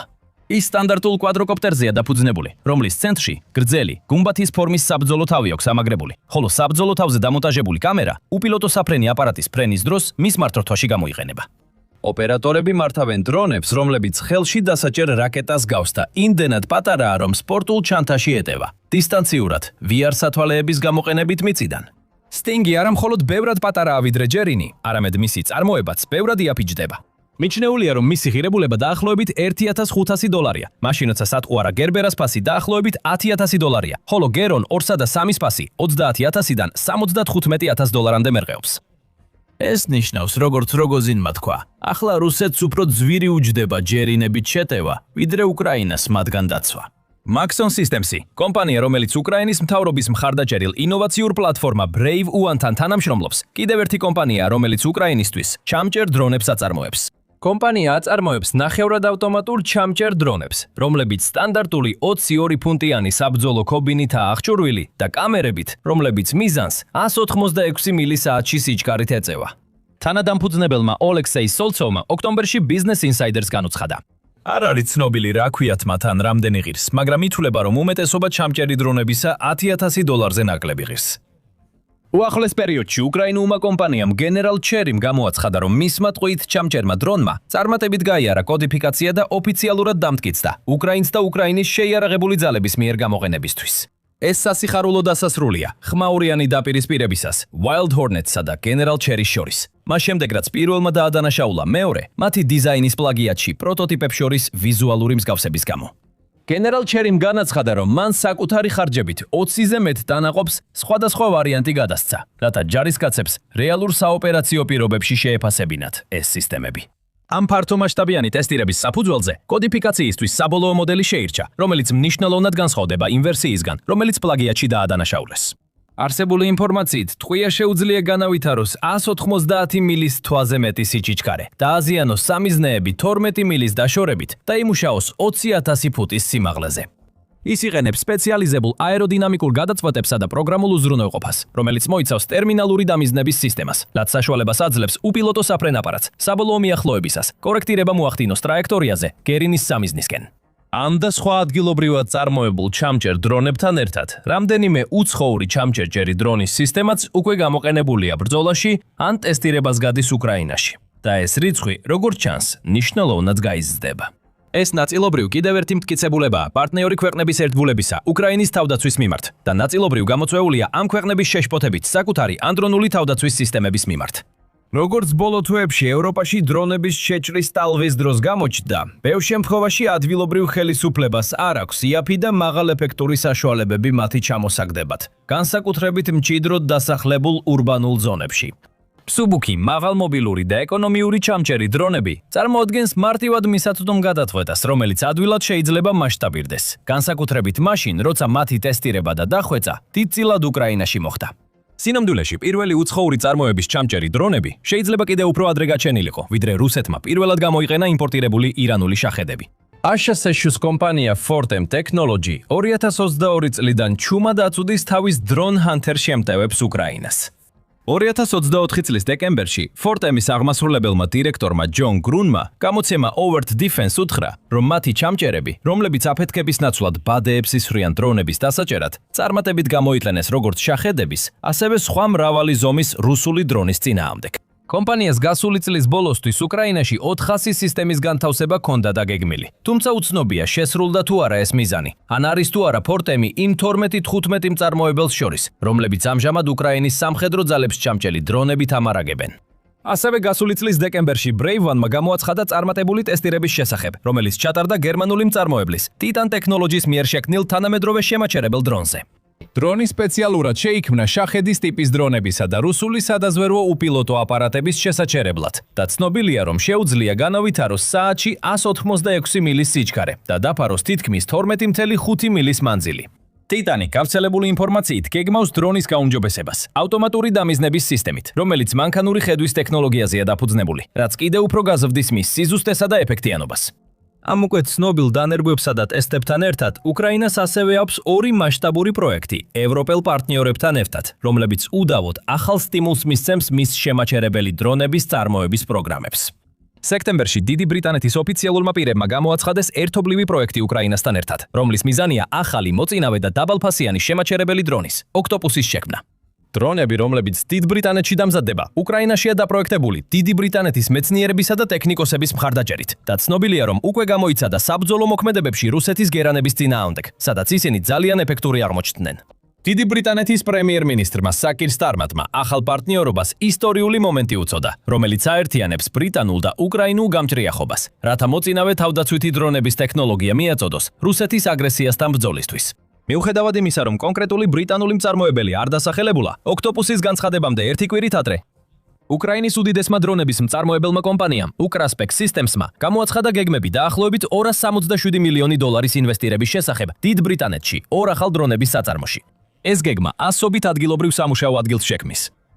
ამავე დროს დიდმა ბრიტანეთმა გამოაცხადა, რომ დააფინანსებს 1000-ობით დიდ ბრიტანეთში წარმოებული შორ მანძილზე მოქმედი საბრძოლო დრონის მიწოდებას, რათა შეავსოს არსენალი, რომელსაც უკრაინა იყენებს ენერგეტიკულ, სამხედრო და სხვა ინფრასტრუქტურაზე რუსეთის სიღრმეში თავდასხმისთვის.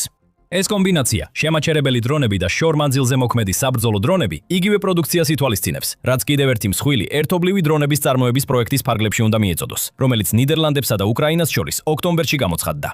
200 მილიონი ევროს ღირებულების შეთანხმება, რაც დაახლოებით 215 მილიონ დოლარს შეადგენს, გულისხმობს დრონების წარმოებას VDL-ის ქარხანაში ბორნში, ნიდერლანდებში, სადაც პირველი დრონების საწარმოო ხაზების ამოქმედება რამდენიმე თვეშია მოსალოდნელი. როგორც აღინიშნა, პარტნიორობა ორი მნიშვნელოვანი ტიპის დრონზე იქნება კონცენტრირებული. შორ მანძილზე მოქმედი, ღრმა დარტყმის უნარის მქონე უპილოტო საფრენი აპარატები, რომლებიც შეძლებენ მიზნის დაზიანებას. სამიზნეები მოწინააღმდეგის ხაზების მიღმა და შემაჩერებელი დრონები, რომლებიც შექმნილია შემოსული რუსული საბრძოლო დრონების გასანადგურებლად. წარმოება ნიდერლანდებში ორივე ქვეყანას სტრატეგიულ უპირატესობას აძლევს. უკრაინისთვის საწარმოო ობიექტები დაცული იქნება რუსული გერინისა და რაკეტული დარტყმებისგან, რომლებიც არაერთხელ ესხდნენ უკრაინულ თავდაცვის ქარხნებს. ამავე დროს ნიდერლანდელი მწარმოებლები იღებენ წვდომას დრონების დიზაინებზე, რომლებმაც თავი გამოიჩინეს მსოფლიოში ყველაზე ინტენსიურ დრონების ომში, როგორც ეს მოხდა დიდი ბრიტანეთისთვის Project Octopus-ის შედეგად. რამდენიმე თვით ადრე, ივლისში, უკრაინის პრეზიდენტმა ვლადიმირ ზელენსკიმ გამოაცხადა ამბიციური მიზანი. ყოველდღიურად 500-დან 1000-მდე ჩამჭერი დრონის წარმოება და განთავსება. 2025 წლის ბოლოსთვის გაურკვეველია, რამდენად ახლოს ან შორს არის ეს მიზანი, ან როგორც ცვლის ამ ახალმა ერთობლივმა საწარმოო შეთანხმებებმა მდგომარეობას.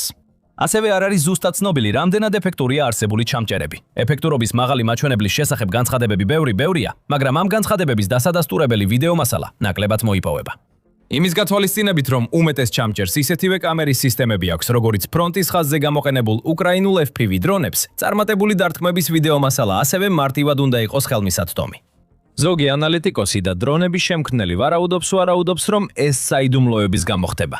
არ სურთ რუს დამკვირვებლებს აჩვენონ, როგორ მუშაობს ჩამჭერები და საიდან ხდება მათი გაშვება. ან მათი ეფექტიანობა გადაჭარბებულად არის შეფასებული, რადგან ასობით მილიონი დოლარი იხარჯება მათ განვითარებაში. ეს ნამდვილად არ იქნება პირველი შემთხვევა ამ ომში.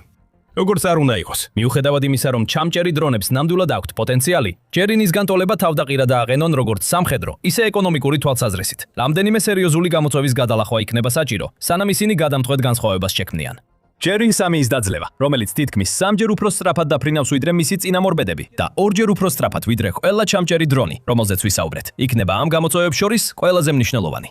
რეაქტიული ძრავით აღჭურვილი დრონი ასევე აღჭურვილია ჩარევისადმი მდგრადი სატელიტური ნავიგაციით, რომელიც იყენებს 12 ელემენტიან ადაპტურ ანტენის მასივს, რაც მას იმუნურს ხდის ელექტრონული ომის იმ ტაქტიკების მიმართ, რომლებიც ეფექტურია უფრო ნელი შახადების წინააღმდეგ. ამის მიუხედავად, უკრაინულმა წყაროებმა უკვე დაიწყეს იმ სურათების გავრცელება, რომლებიც მათი მტკიცებით ასახავს ჩამოგდებულ ჯერინ სამებს ჩამჭერი დრონების მიერ.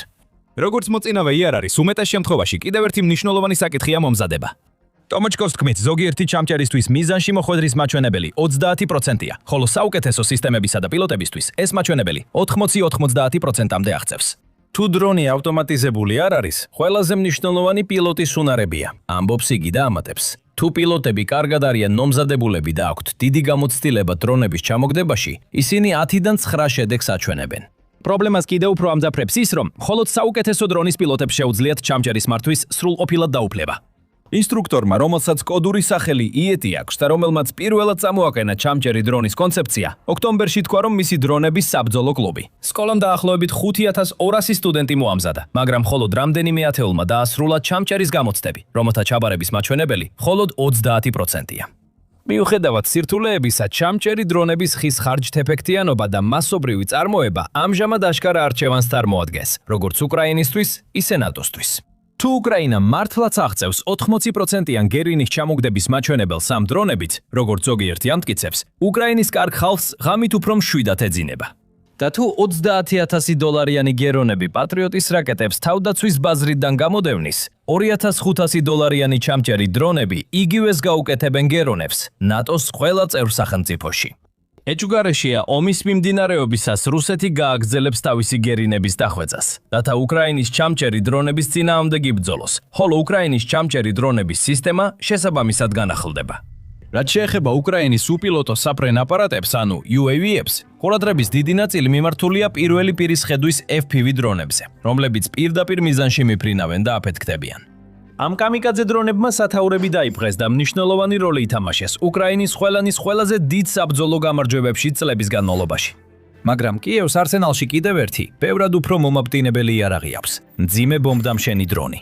მრავალი უპირატესობის მიუხედავად, კამიკაძე დრონებთან შედარებით, მძიმე ბომბდამშენები რაოდენობითაც და გავლენითაც იზრდება. უკრაინა მათ 10,000-ობით აწარმოებს და ფრონტის ხაზზე ფართოდ ანაწილებს, რათა გაანადროს რუსული შეტევითი ჯგუფები და სხვა მტრის სამიზნეები. ძლიერი, მრავალჯერადი გამოყენების და საოცრად ეფექტური, არაფერი შეუძლია შეაჩეროს ამ დაუნდობელ დრონებს, რომლებიც ზემოდან ცეცხლს აყრიან. და მსოფლიომ საკუთარი თვალით იხილა, რას შეუძლია უკრაინულ ბომბდამშენ დრონებს. დრამატულ ვიდეოში, რომელიც გამოქვეყნდა 42 მექანიზებული ბრიგადის ოფიციალურ ტელეგრამ არხზე, რომელსაც დაევალა სოფელ ნოვოპავლივკასთან მდებარე მიწების დაცვაზე დნიპროპეტროვსკის რეგიონში, სოფელ ნოვოპავლივკაში. ვიდეო მონტაჟია, რომელიც შედგება მრავალი კადრისგან, სადაც მძიმე ბომბდამშენები მოქმედებაშია ნაჩვენები. თითოეული კადრი გადაღებულია დრონის პერსპექტივიდან, როდესაც ის ტრიალებს სამიზნის ზემოთ, იკავებს იდეალურ პოზიციას და შემდეგ უშვებს თავის საბრძოლო ტვირთს, რის შემდეგაც მხოლოდ სიკვდილი და განადგურება რჩება. ერთ კადრს მეორის შემდეგ ვხედავდით ამ მანქანების გასაოცარ მომაკვდინებელ ძალას. ღამის ხედვისა და თერმული კამერებით აღჭურვილებს, მათ არანაირი სირთულე არ აქვთ, რომ შენიშნონ მტრის ჯარისკაცები, რომლებიც იმიმალებიან ტყის ზოლებში, ბუჩქებში ან მაღალ ბალახში. როდესაც გაქცევის და დამალვის ადგილი ავარ აქვთ, რუსებს მარტივად ანადგურებენ, როგორც თევზებს კასრში. მათი სიცოცხლე სწრაფად და მოულოდნელად მთავრდება, როცა მათ გარშემო ბომბები, რაკეტები და ხელყუმბარები ფეთქდება. მაგრამ უკრაინამ ყველაზე გასაოცარი ნაწილი ბოლოსთვის შემოინახა. მიუხედავად იმისა, რომ უმეტეს ვიდეოში ბომბდამშენი დრონები ინდივიდუალურ რუს ჯარისკაცებს ან წყვილებს დასდევენ და ანადგურებენ, მონტაჟის ბოლოს ჩანს, როგორ ტრიალებს დრონი ბევრად უფრო დიდ ჯგუფზე, დაახლოებით 20-დან 30-მდე ჯარისკაცზე, რომლებიც მცირე კოლონიდან გადმოდიან. სიცოცხლის გადასარჩენად გაქცეულები, ჯარისკაცები აქეთ-იქით დარბიან თავშესაფრის საძებნელად, მაგრამ უკრაინელი ოპერატორი არ აყოვნებს. ორიოდე ბომბს სწრაფად აგდებს და წამებში ანადგურებს რამდენიმე რუს ჯარისკაცს, სანამ ვიდეო დასრულდება. 42 ბრიგადამ ვიდეოს ასეთი წარწერა გაუკეთა. ღამის ბომბდამშენების ეკიპაჟები ნადირობენ და მტრის ქვეითებს ხორცის ფარშად და ეს ზუსტად და მოკლედ ასახავს იმას, რაც მოხდა. ყოველი კადრი აჩვენებს, რა დამანგრეველი გავლენა შეიძლება კონდეთ ამ დრონებს და განსხვავებით FPV დრონების ვიდეოებისგან, რომლებიც მთავრდება იმ მომენტში, როცა დრონი მიმიზანს ეჯახება და ფეთქდება, ამ ვიდეოებში შეგვიძლია დავინახოთ თითოეული დარტყმის შედეგები. ისინი გვაწვდიან უდავო მტკიცებულებას, თუ რამდენი ზიანი მიადგა და რამდენი მტერი განადგურდა. ეს კადრები ასევე მარტივად გვაგებინებს, რატომ ეშინიათ რუს ჯარისკაცებს ამ დრონების. იმდენად, რომ მათ ერთ-ერთი ყველაზე საშიში ფოლკლორული პერსონაჟის, ბაბა იაგას სახელი დაარქვეს. სლავურ მითოლოგიაში ბაბა იაგა ბოროტი ჯადოქარია, რომელიც ტყეში ცხოვრობს უცნაურ ქოხში, რომელსაც ქათმის ფეხები აქვს და გადაადვილება შეუძლია. კამით, უზარმაზარ სანაკში მფრინავი და ხელში ასევე დიდ გრძელ ჯოხს რომ ატარებს, ბევრ ზვაპარში ის ბავშვებს იტაცებს და ჯამს. უკრაინის ბაბა იაგას დრონები, რა თქმა უნდა, ბავშვებს არ ესხმიან თავს, მაგრამ ისინი მართლაც ნადირობენ ღამით და თითქმის ზებუნებრივ ძალებს ფლობენ, როცა საქმე მიზნების დევნასა და განადგურებას ეხება.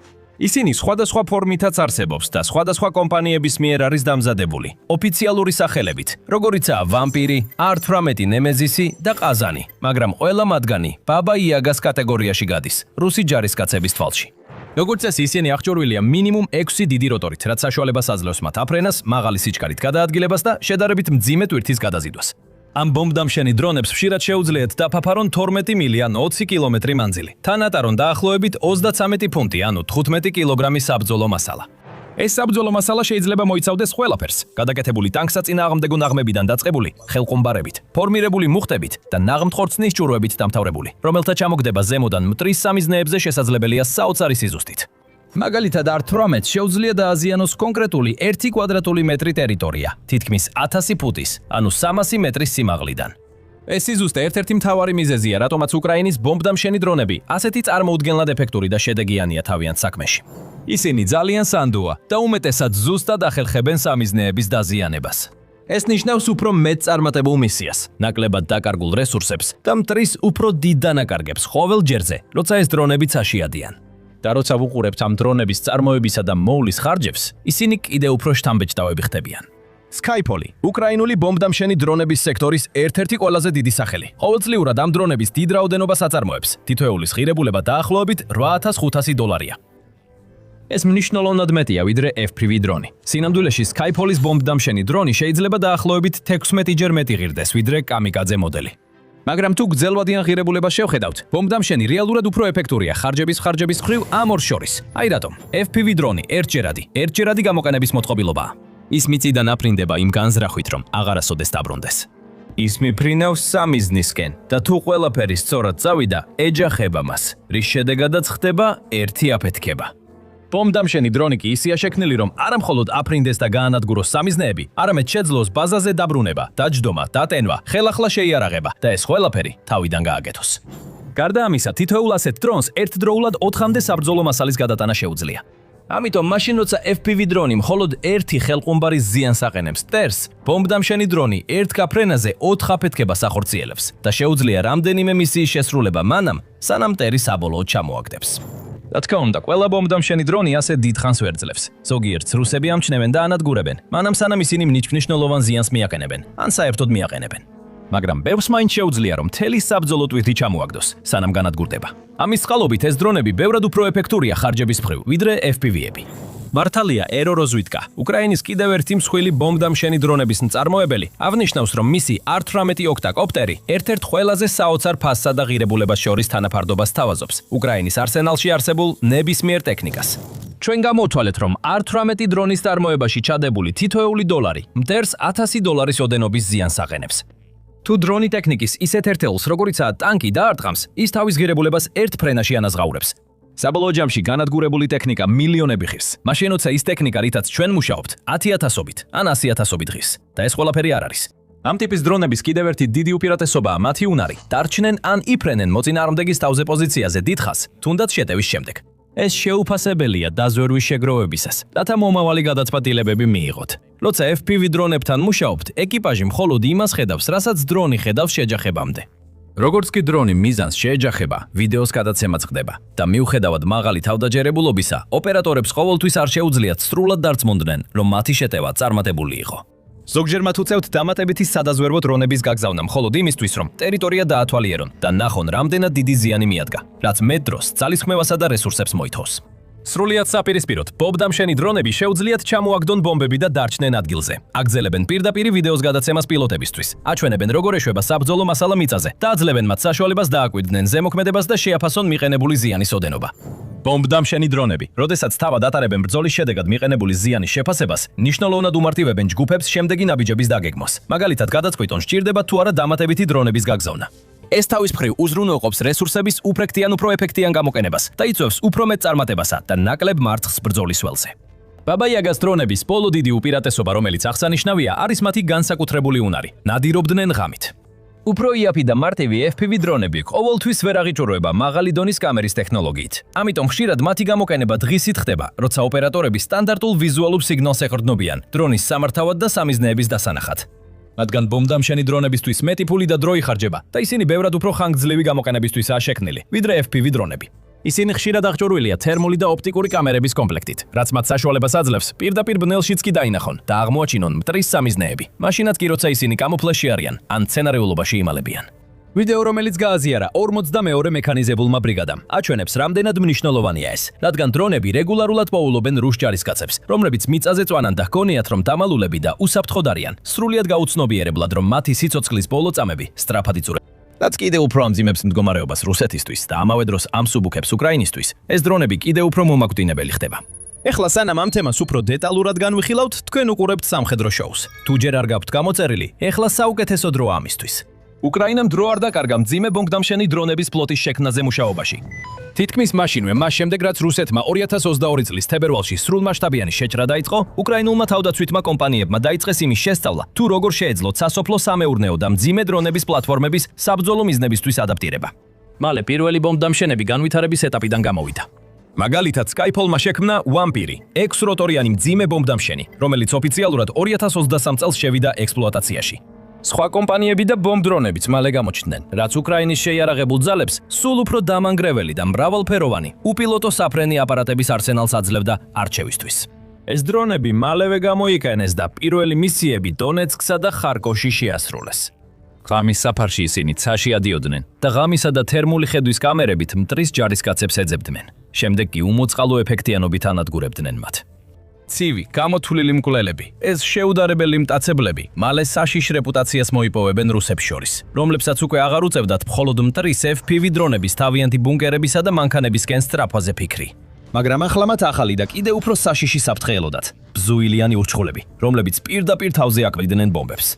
წლების გასვლასთან ერთად და ტექნოლოგიის გაუმჯობესების ფონზე, უკრაინამ ასევე დაიწყო თავისი ბომბდამშენი დრონების დღისით გამოყენება. ზოგიერთი რუსი სამხედრო კი იუწყებოდა, რომ ცაში ერთდროულად 30-მდე ბაბა-იაგას დრონის ჯოგი პატრულირებდა, რომლებიც გარემოს მტრის სიცოცხლის ნიშნების საპოვნელად სკანირებდნენ. თითოეულ მათგანს კი საკმარისი საბრძოლო ძალა ჰქონდა, რომ რამდენიმე წამში მთელი შეტევითი ჯგუფი გაენადგურებინა. ეხლა დღე და ღამე ფრონტის ხაზის გასწვრივ ამ დრონები დაფრინავენ და ნადირობენ, მხოლოდ მტრის ნებისმიერი მოძრაობის დასაფიქსირებლად ელიან. მათი არსებობა არა მხოლოდ შიშს იწვევს რუსი ჯარისკაცების გულში, არამედ კიდევ უფრო ამცირებს მათ სუსტ შანსებს, რომ უკრაინულ პოზიციებზე შეტევა წარმატებით განახორციელონ. მართალია რუსეთის სოვეი ხორცის საკეპი სტრატეგია, როცა ათასობით ჯარისკაცს უბრალოდ უკრაინის თავდაცვით ხაზზე აგდებენ, იმ იმედით, რომ ზოგიერთმა ბოლოს მაინც გაარღვიოს ხაზი, უფრო ფუჭი ხდება ვიდრე ოდესმე და ამაში ბომბდამშენი დრონებსაც მიუძღვით წვრილი.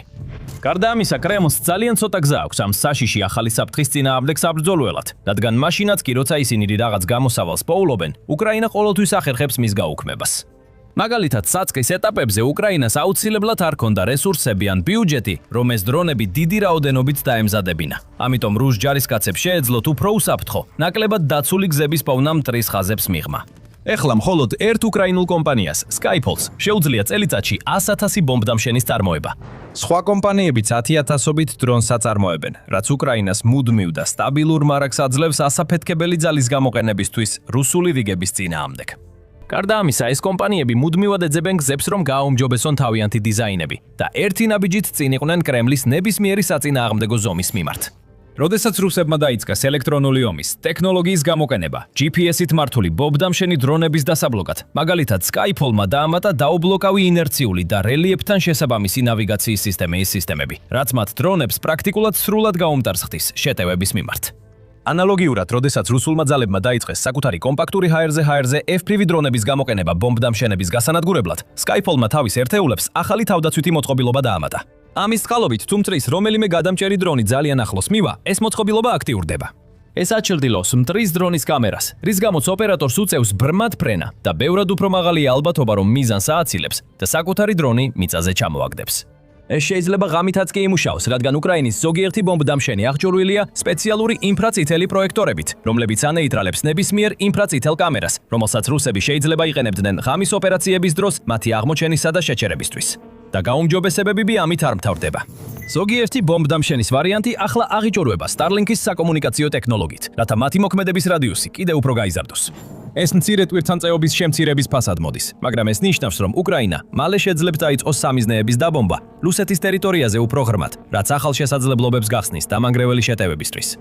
ამ ყველაფრის მნიშვნელობა გადაჭარბებით ვერ შეფასდება. ომის მიმდინარეობისას დრონები ორივე მხარისთვის სულ უფრო მნიშვნელოვანი გახდა. რუსეთის სამხედრო ძალებმა დიდი ინვესტიცია ჩადეს ავტონომიურ გრძელდისტანციურ დრონებში, რომლებიც მიზანზე დიდხანს ტრიალებენ. ირანიდან შეიძინეს შაჰედის ტიპის დრონები და საკუთარ ტერიტორიაზე გახსნეს ახალი საწარმოები, რათა ყოველთვე ათასობით დრონი აწარმოონ. ის რეგულარულად იყენებს ამ დრონებს მასობრივი თავდასხმებისთვის უკრაინის ტერიტორიაზე. ესვრის ქალაქებს, დასახლებებს და ხშირად სამოქალაქო ინფრასტრუქტურას, როგორიცაა საავადმყოფოები, ელექტროსადგურები და სატრანსპორტო კვანძები. საომარი ხაზის სადაო ტერიტორიებზეც რუსეთი და უკრაინა რეგულარულად უტევენ ერთმანეთს FPV დრონებით და ამ მხრივ ორივე მხარე თითქმის თანაბარ დონეზეა ამ ომის ასპექტში. სინამდვილეში ზოგიერთ რეგიონში რუსეთის FPV დრონები უფრო მრავალრიცხოვანი და დამანგრეველია, ვიდრე უკრაინის. საბედნიეროდ ბომბდამშენი დრონების მხრივ უკრაინას უზარმაზარი უპირატესობა აქვს მტერთან შედარებით. სინამდვილეში ის სინათლის წლებით უსწრებს. რუსეთმა თითქმის მთელი თავისი დრო და რესურსი ურსი კამიკაძე დრონებს დაუთმო, მაშინ როცა უკრაინამ გაბედა დივერსიფიკაცია და ახლა შედეგებს იმკის.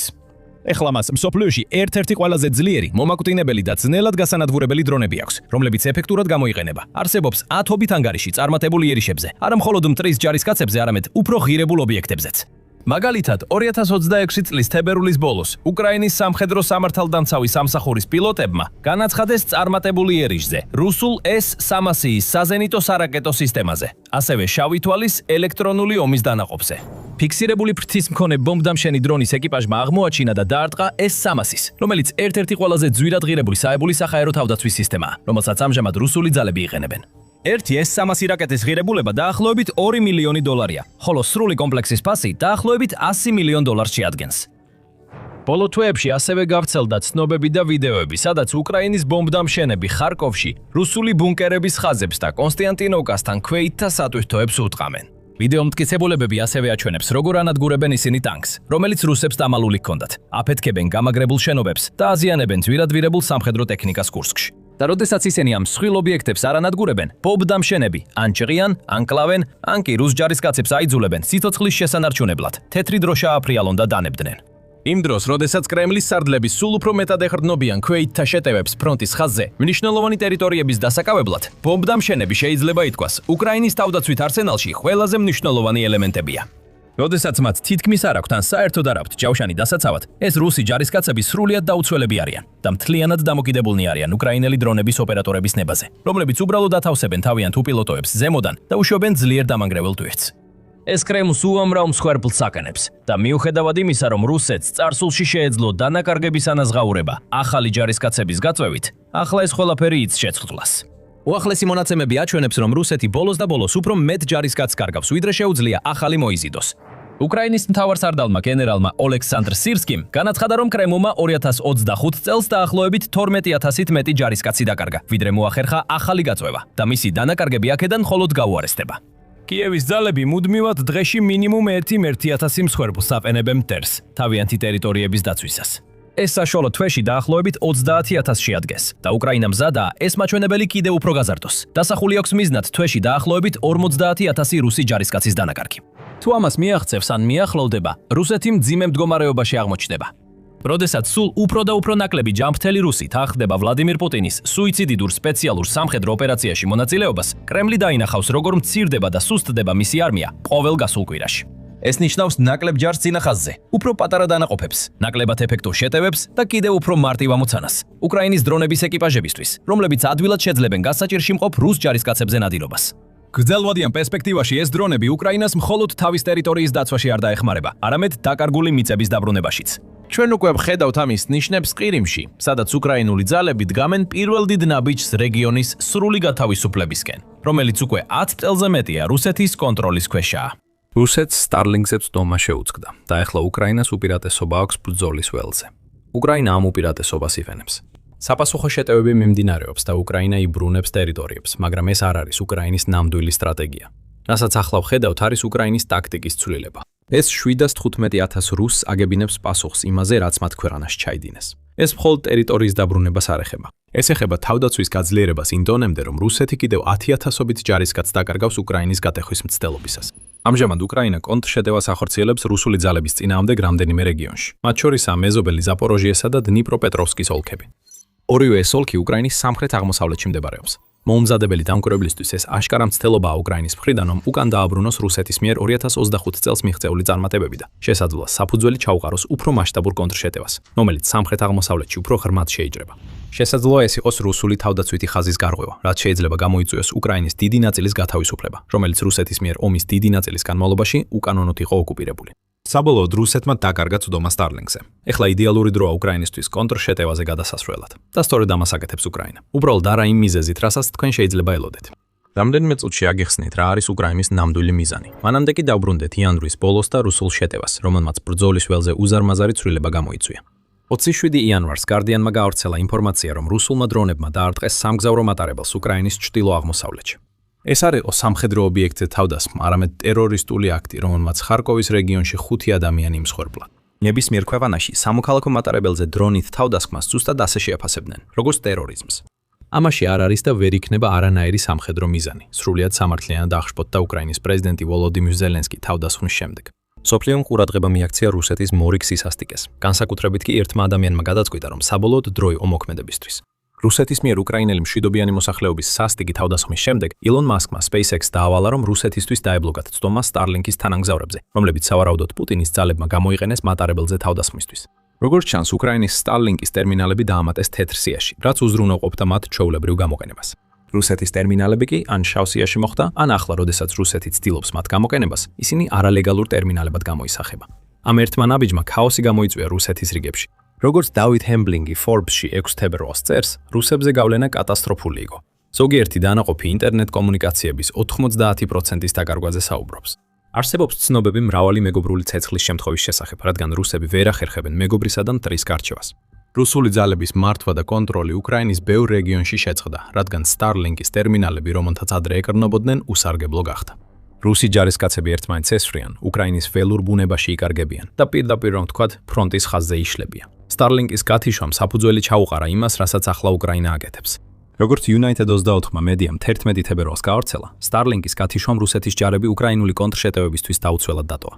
ნებისმიერი ალტერნატივა, რომელსაც რუსეთი ცდილობს გამოიყენოს, მოუმზადებელია და Starlink-ის დაკარგვის ანაზღაურებისთვის საკმარისად ეფექტური არ არის. მაშინაც კი რუსი სამხედრო ბლოგერები ამტკიცებენ, რომ Starlink-ზე წვდომის დაკარგვამ რუსეთის წინახაზის პოზიციები შეასუსტა, რადგან კომუნიკაცია და ბრძოლის ველის მართვა თითქმის შეუძლებელი გახდა. უკრაინა ამით სარგებლობს და წინ მიიწევს რუსეთის ყველაზე დაუცველ პოზიციებში, როგორც დავით აქსი წერს Euromaidan Press-ის 11 თებერვლის სტატიაში. უკრაინამ დააგროვა ის, რასაც დავით აქსი უკრაინული შეტევითი ჯარების ძლიერ ძალას უწოდებს. ამ ჯარისკაცებს მხარს უჭერენ მექანიზებული საშუალებები, მათ შორის ამერიკული წარმოების ტანკები და ქვეითთა საბრძოლო მანქანები, რომლებსაც უკრაინა შვედურ ჯავშან მანქანებთან ერთად იყენებს. ამ ჯავშან ტექნიკის მხარდაჭერით უკრაინის შეტევითი ჯარები ქვეყნის სამხრეთ-აღმოსავლეთ ოკუპირებულ ტერიტორიებზე მიიწევენ. კერძოდ უკრაინის შეტევითი ძალები ყურადღებას ამახვილებენ ნეიტრალურ ზონაზე, რომელიც დნიპროპეტროვსკისა და ზაპოროჟიეს რეგიონებში მდებარეობს. მათი მიზანია გაანადგურონ მცირე რაოდენობის რუსი დივერსანტები, რომლებმაც მოახერხეს ამ ტერიტორიებზე შეღწევა, რათა ომის შედეგად წარმოქმნილი ნაცრისფერი ზონები სრულად უკრაინის კონტროლირებად ტერიტორიად გადააქციონ. დარჩით ჩვენთან, რადგან მოგვიანებით უფრო დეტალურად განვიხილოთ ამ მიზნებს. უკვე ვიხილეთ, რომ უკრაინამ ბოლო ერთი კვირის განმავლობაში მნიშვნელოვანი წარმატებები მოიპოვა ზაპოროჟიეში. 11 თებერვალს უკრაინის ახალი ხმა იტყობინებოდა, რომ უკრაინულმა ძალებმა შეძლეს რუსი დივერსანტების გაწმენდა კოზიფსევას სოფელიდან, რომელიც ზაპოროჟიეს ოლქში მდებარეობს. გამოცემის ინფორმაციით, ტერიტორიაზე ჩატარებული საძიებო და დართმეთი ოპერაციები წარმატებით დასრულდა და დასახლება ახლა უკრაინის კონტროლის ქვეშაა. ეს იყო კულმინაცია მრავალდღიანი კამპანიისა, რომელმაც უკრაინას ზაპოროჟიეს რეგიონში რამდენიმე სოფლის, მათ შორის ტერნოვარტასა და პრიდოროჟნიას დასახლებების დაბრუნება მოუტანა. ყველა ეს სოფელი გათავისუფლდა 8-დან 11 თებერვლის პერიოდში, რაც კიდევ ერთხელ აჩვენებს, რამდენად დამაზიანებელი აღმოჩნდა Starlink-ის დაკარგვა რუსეთის ძალებისთვის. რადგან მათ აღარ აქვთ საშუალება დაუკავშირთ სარდულენ სარდლობის ცენტრებს, რუსი ჯარისკაცები, რომლებიც უკვე იგზავნებიან უკრაინის მიერ დრონებით შექმნილ სასიკვდილო ზონებში, ახლა დაკარგულები და იზოლირებულები არიან. მათ არსად აქვთ წასასვლელი და არ იციან მოდის თუ არა დახმარება. აშკარად შეშინებულები ამ მდგომარეობით ყველა შემოჭრილს მხოლოდ შეუძლია დაიმალოს და იმედი ჰქონდეს, რომ მათი თანამებრძოლები მათამდე მივლენ მანამდე, სანამ უკრაინა იპოვის მათ.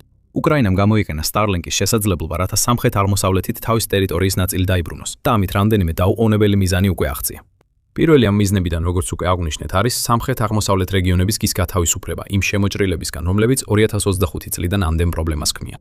რუსეთი უკვე რამდენიმე თვეა ცდილობს თავისი ტაქტიკის შეცვლას, მას შემდეგ რაც უკრაინას ათასობით ტანკი და ჯავშან ტექნიკა დაუკარგა. ომის ადრეულ წლებში ნანახი მასიური მექანიზებული შეტევები ძირითადად შეიცვალა შეღწევის სტრატეგიით, რომელიც ზოგ შემთხვევაში იმასაც კი გულისხმობდა, რომ რუსი ჯარისკაცები ჩუმად შედიოდნენ უკრაინის ტერიტორიაზე და უკრაინელ სამოქალაქო პირებად ინიღბებოდნენ. ამ ტაქტიკას ეწოდება ვერაგობა, რაც საერთაშორისო ჰუმანიტარული სამართლის მიხედვით დანაშაული. ეს საშუალებას აძლევს ჯარისკაცებს ჩასაფრებები განახორციელონ და იწვევს დაბნეულობას მებრძოლებსა და არამებრძოლებს შორის, რაც შეიძლება ტრაგედია დასრულდეს, რადგან სამოქალაქო პირებს უფრო მაღალი რისკი ემუქრებათ გახდნენ სამიზნე. ეს თავისთავად საკმარისზე მეტი მიზეზია, რომ უკრაინას შემოჭრილების განადგურება სურდეს. და როდესაც ამას დაუმატებთ იმას, რომ რუსეთმა გარკვეული წარმატება მოიპოვა ამ სტრატეგიით, ყოველ შემთხვევაში იმ მხრივ, რომ ჯარისკაცები ჩუმად შეხავთ უკრაინის ტერიტორიაზე და შემდეგ ცრუად აცხადებენ თითქოს ტერიტორია სრულად აქვთ ოკუპირებული, უკრაინას აშკარა мотиваცია აქვს გამოიყენოს რუსული სამხედრო ძალის დასუსტება Starlink-ის გათიშვის გამო, რათა გაუმკლავდეს ინფილტრატორების პრობლემას. სწორედ ამას აკეთებს ის. თუმცა ამ მიზნის შესრულება სხვა რამისთვის ასაფუძველი და არა ოკუპირებულ ტერიტორიაზე შემდგომი შეტევებისთვის. როგორც აქსი იუწყება, რუსეთის ჯარები, რომელსაც ქვეყნის 127 მოტორიზებული მსროლელთა დივიზია ხელმძღვანელობდა, ნელა და სტაბილურად მიიწევდნენ დნეპროპეტროვსკე-ზაპოროჟიეს ხიდზე, მანამ სანამ ქარის დაწყებამ ისინი აშიანელა. ამ წინსვლის ფარგლებში რუსეთმა შეძლო ჰულიაპოლის ქალაქის დაკავებაც კი, რომელიც უკრაინის ლოგისტიკური კვანძია, მას შემდეგ რაც დეკემბრის ბოლოს უკრაინის ძალები უკან დაახევინა. ეხლა, როდესაც რუსეთი იკავებს პოზიციებს, რომლებიც დაახლოებით 30 კილომეტრზე, ანუ 18.6 მილზეა გადაჭიმული ჰულიაპოლის ჩრდილოეთიდან დონეცკის ქალაქ პოკროვსკამდე, მისი ძალები იყენებენ ინფილტრაციის ტაქტიკას. ახლა არსებობს ეგრეთ წოდებული ნაცრისფერი ზონა, რაც ნიშნავს ნეიტრალურ ტერიტორიას, რომელიც დაახლოებით პარალელურად მიუყვება ჰიჩურის მდინარეს უკრაინის სამხრეთ-აღმოსავლეთში და რომელსაც რუსეთი ავსებდა იმგვარი შემძვრელებით, როგორზეც ადრე ვსაუბრობდით. შეზღუდული მარაგებით და სწრაფად გადაადგილების მცდელობით, რათა უკრაინის დრონებს თავი აარიდონ, ეს ინფილტრატორები იყენებდნენ Starlink-ის ტერმინალებს, რათა ნაცრისფერ ზონაში გადაადგილებაში დახმარებოდათ, რაც უკრაინის თავდაცვას პრობლემებს უქმნიდა, რადგან მათ ძალები ფართოდ უწევდათ გადანაწილება. ეხლა ამ შემძვრელებისთვის Starlink მიუწვდომელია. ისინი ჩარჩნენ ნაცრისფერ ზონაში და ერთის შემდეგ მეორე უკრაინის შეტევით ძალებს ეცემიან. მინიმუმ 1 ავსტრალიის მიერ გადმოცემული M1A1 აბრამსის ტანკისა და 1 ყოფილი შვედური PBV-302 ჯავშანტრანსპორტიორის დაკარგვის ფასად შეტევითმა ძალებმა სწრაფად გააძევეს რუსი შემძვრელები 5 დასახლებული პუნქტიდან, მათ შორის რამდენიმე ჰაიჩურის მეორე მხარესაც, როგორც აღნიშნავს აქსი.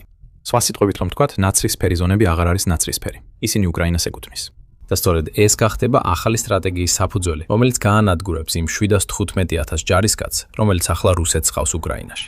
ახლა ვისაუბრებთ, რას მოიცავს ეს ახალი სტრატეგია. მანამდე ეს არის The Military Show და ჩვენ გთავაზობთ სრულ სურათს, არა მხოლოდ სათაურებს.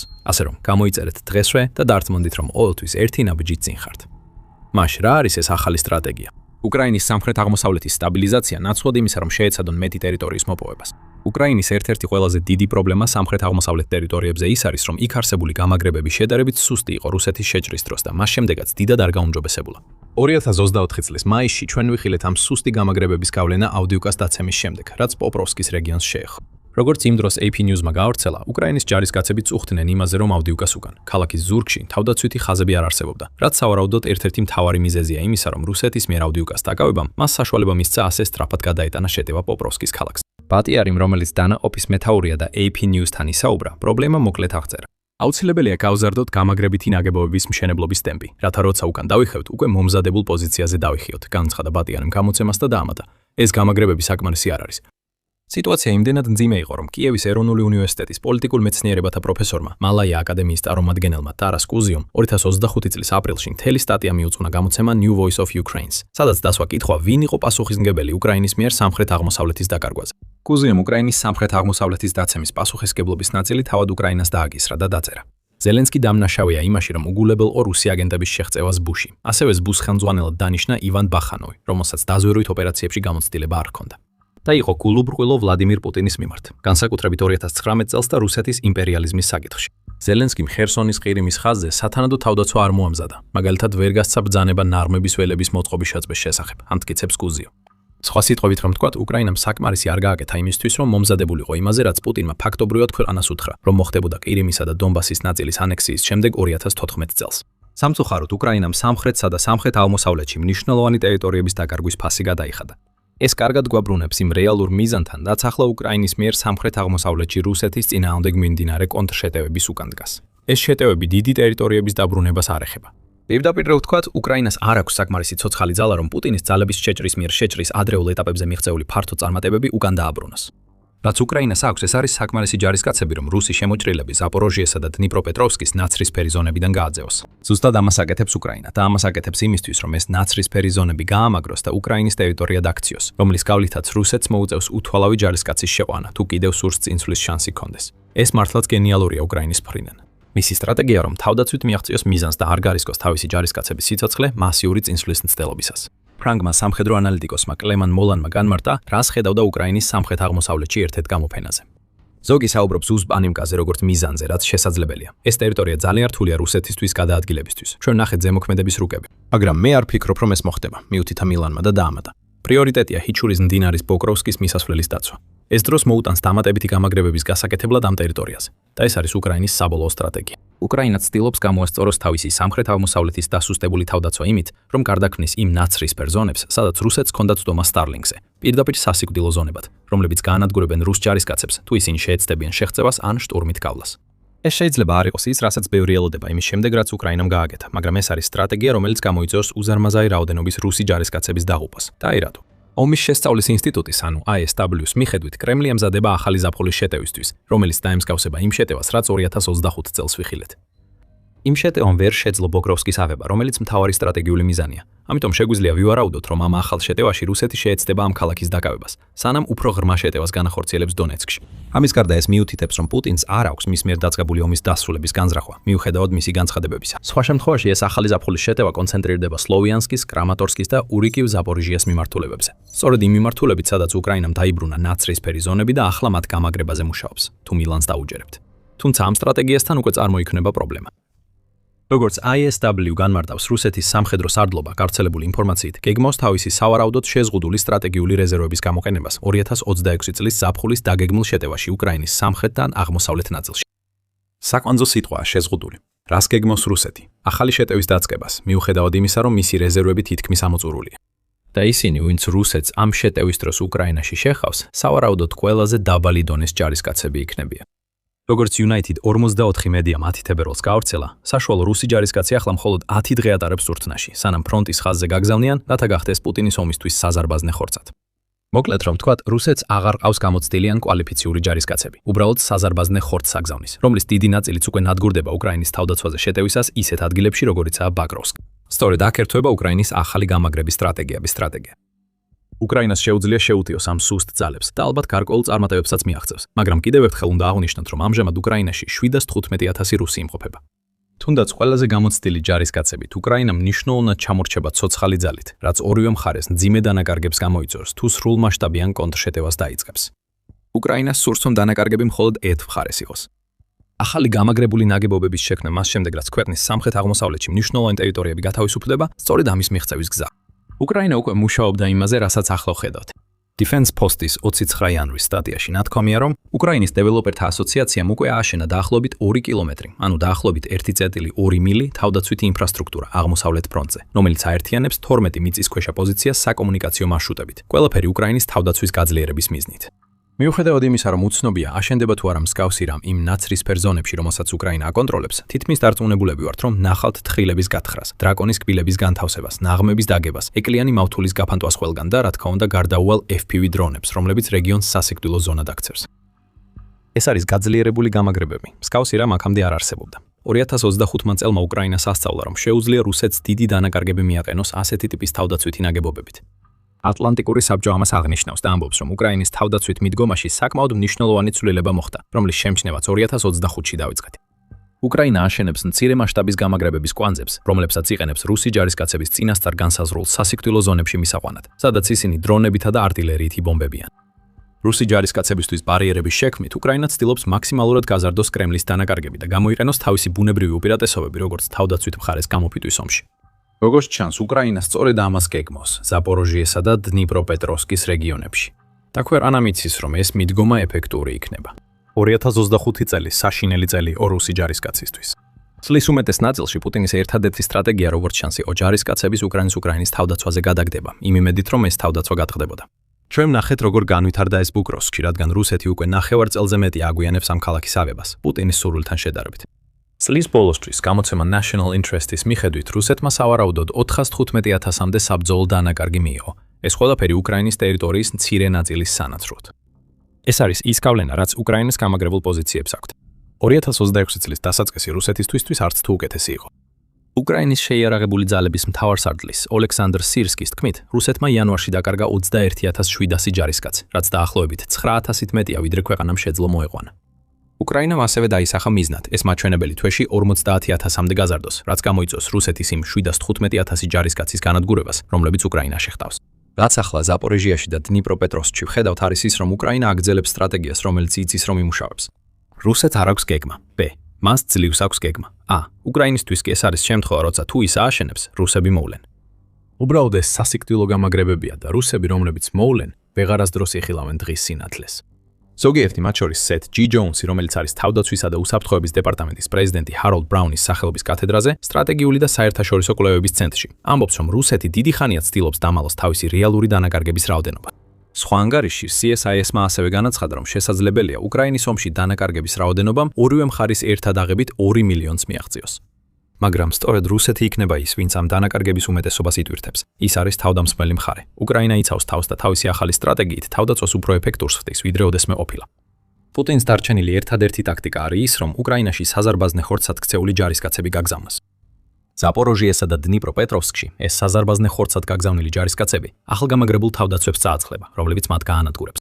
და რადგან Starlink ჯერ კიდევ გათიშულია და შესაფერისი შემცვლელი არ ჩანს, დიდი ალბათობით უახლოეს კვირებში ვიხილავთ, როგორ მიაღწევს უკრაინა კიდევ უფრო მეტ წარმატებას, ყველაფერი მისი ახალი გამაგრების სტრატეგიის სამსახურში.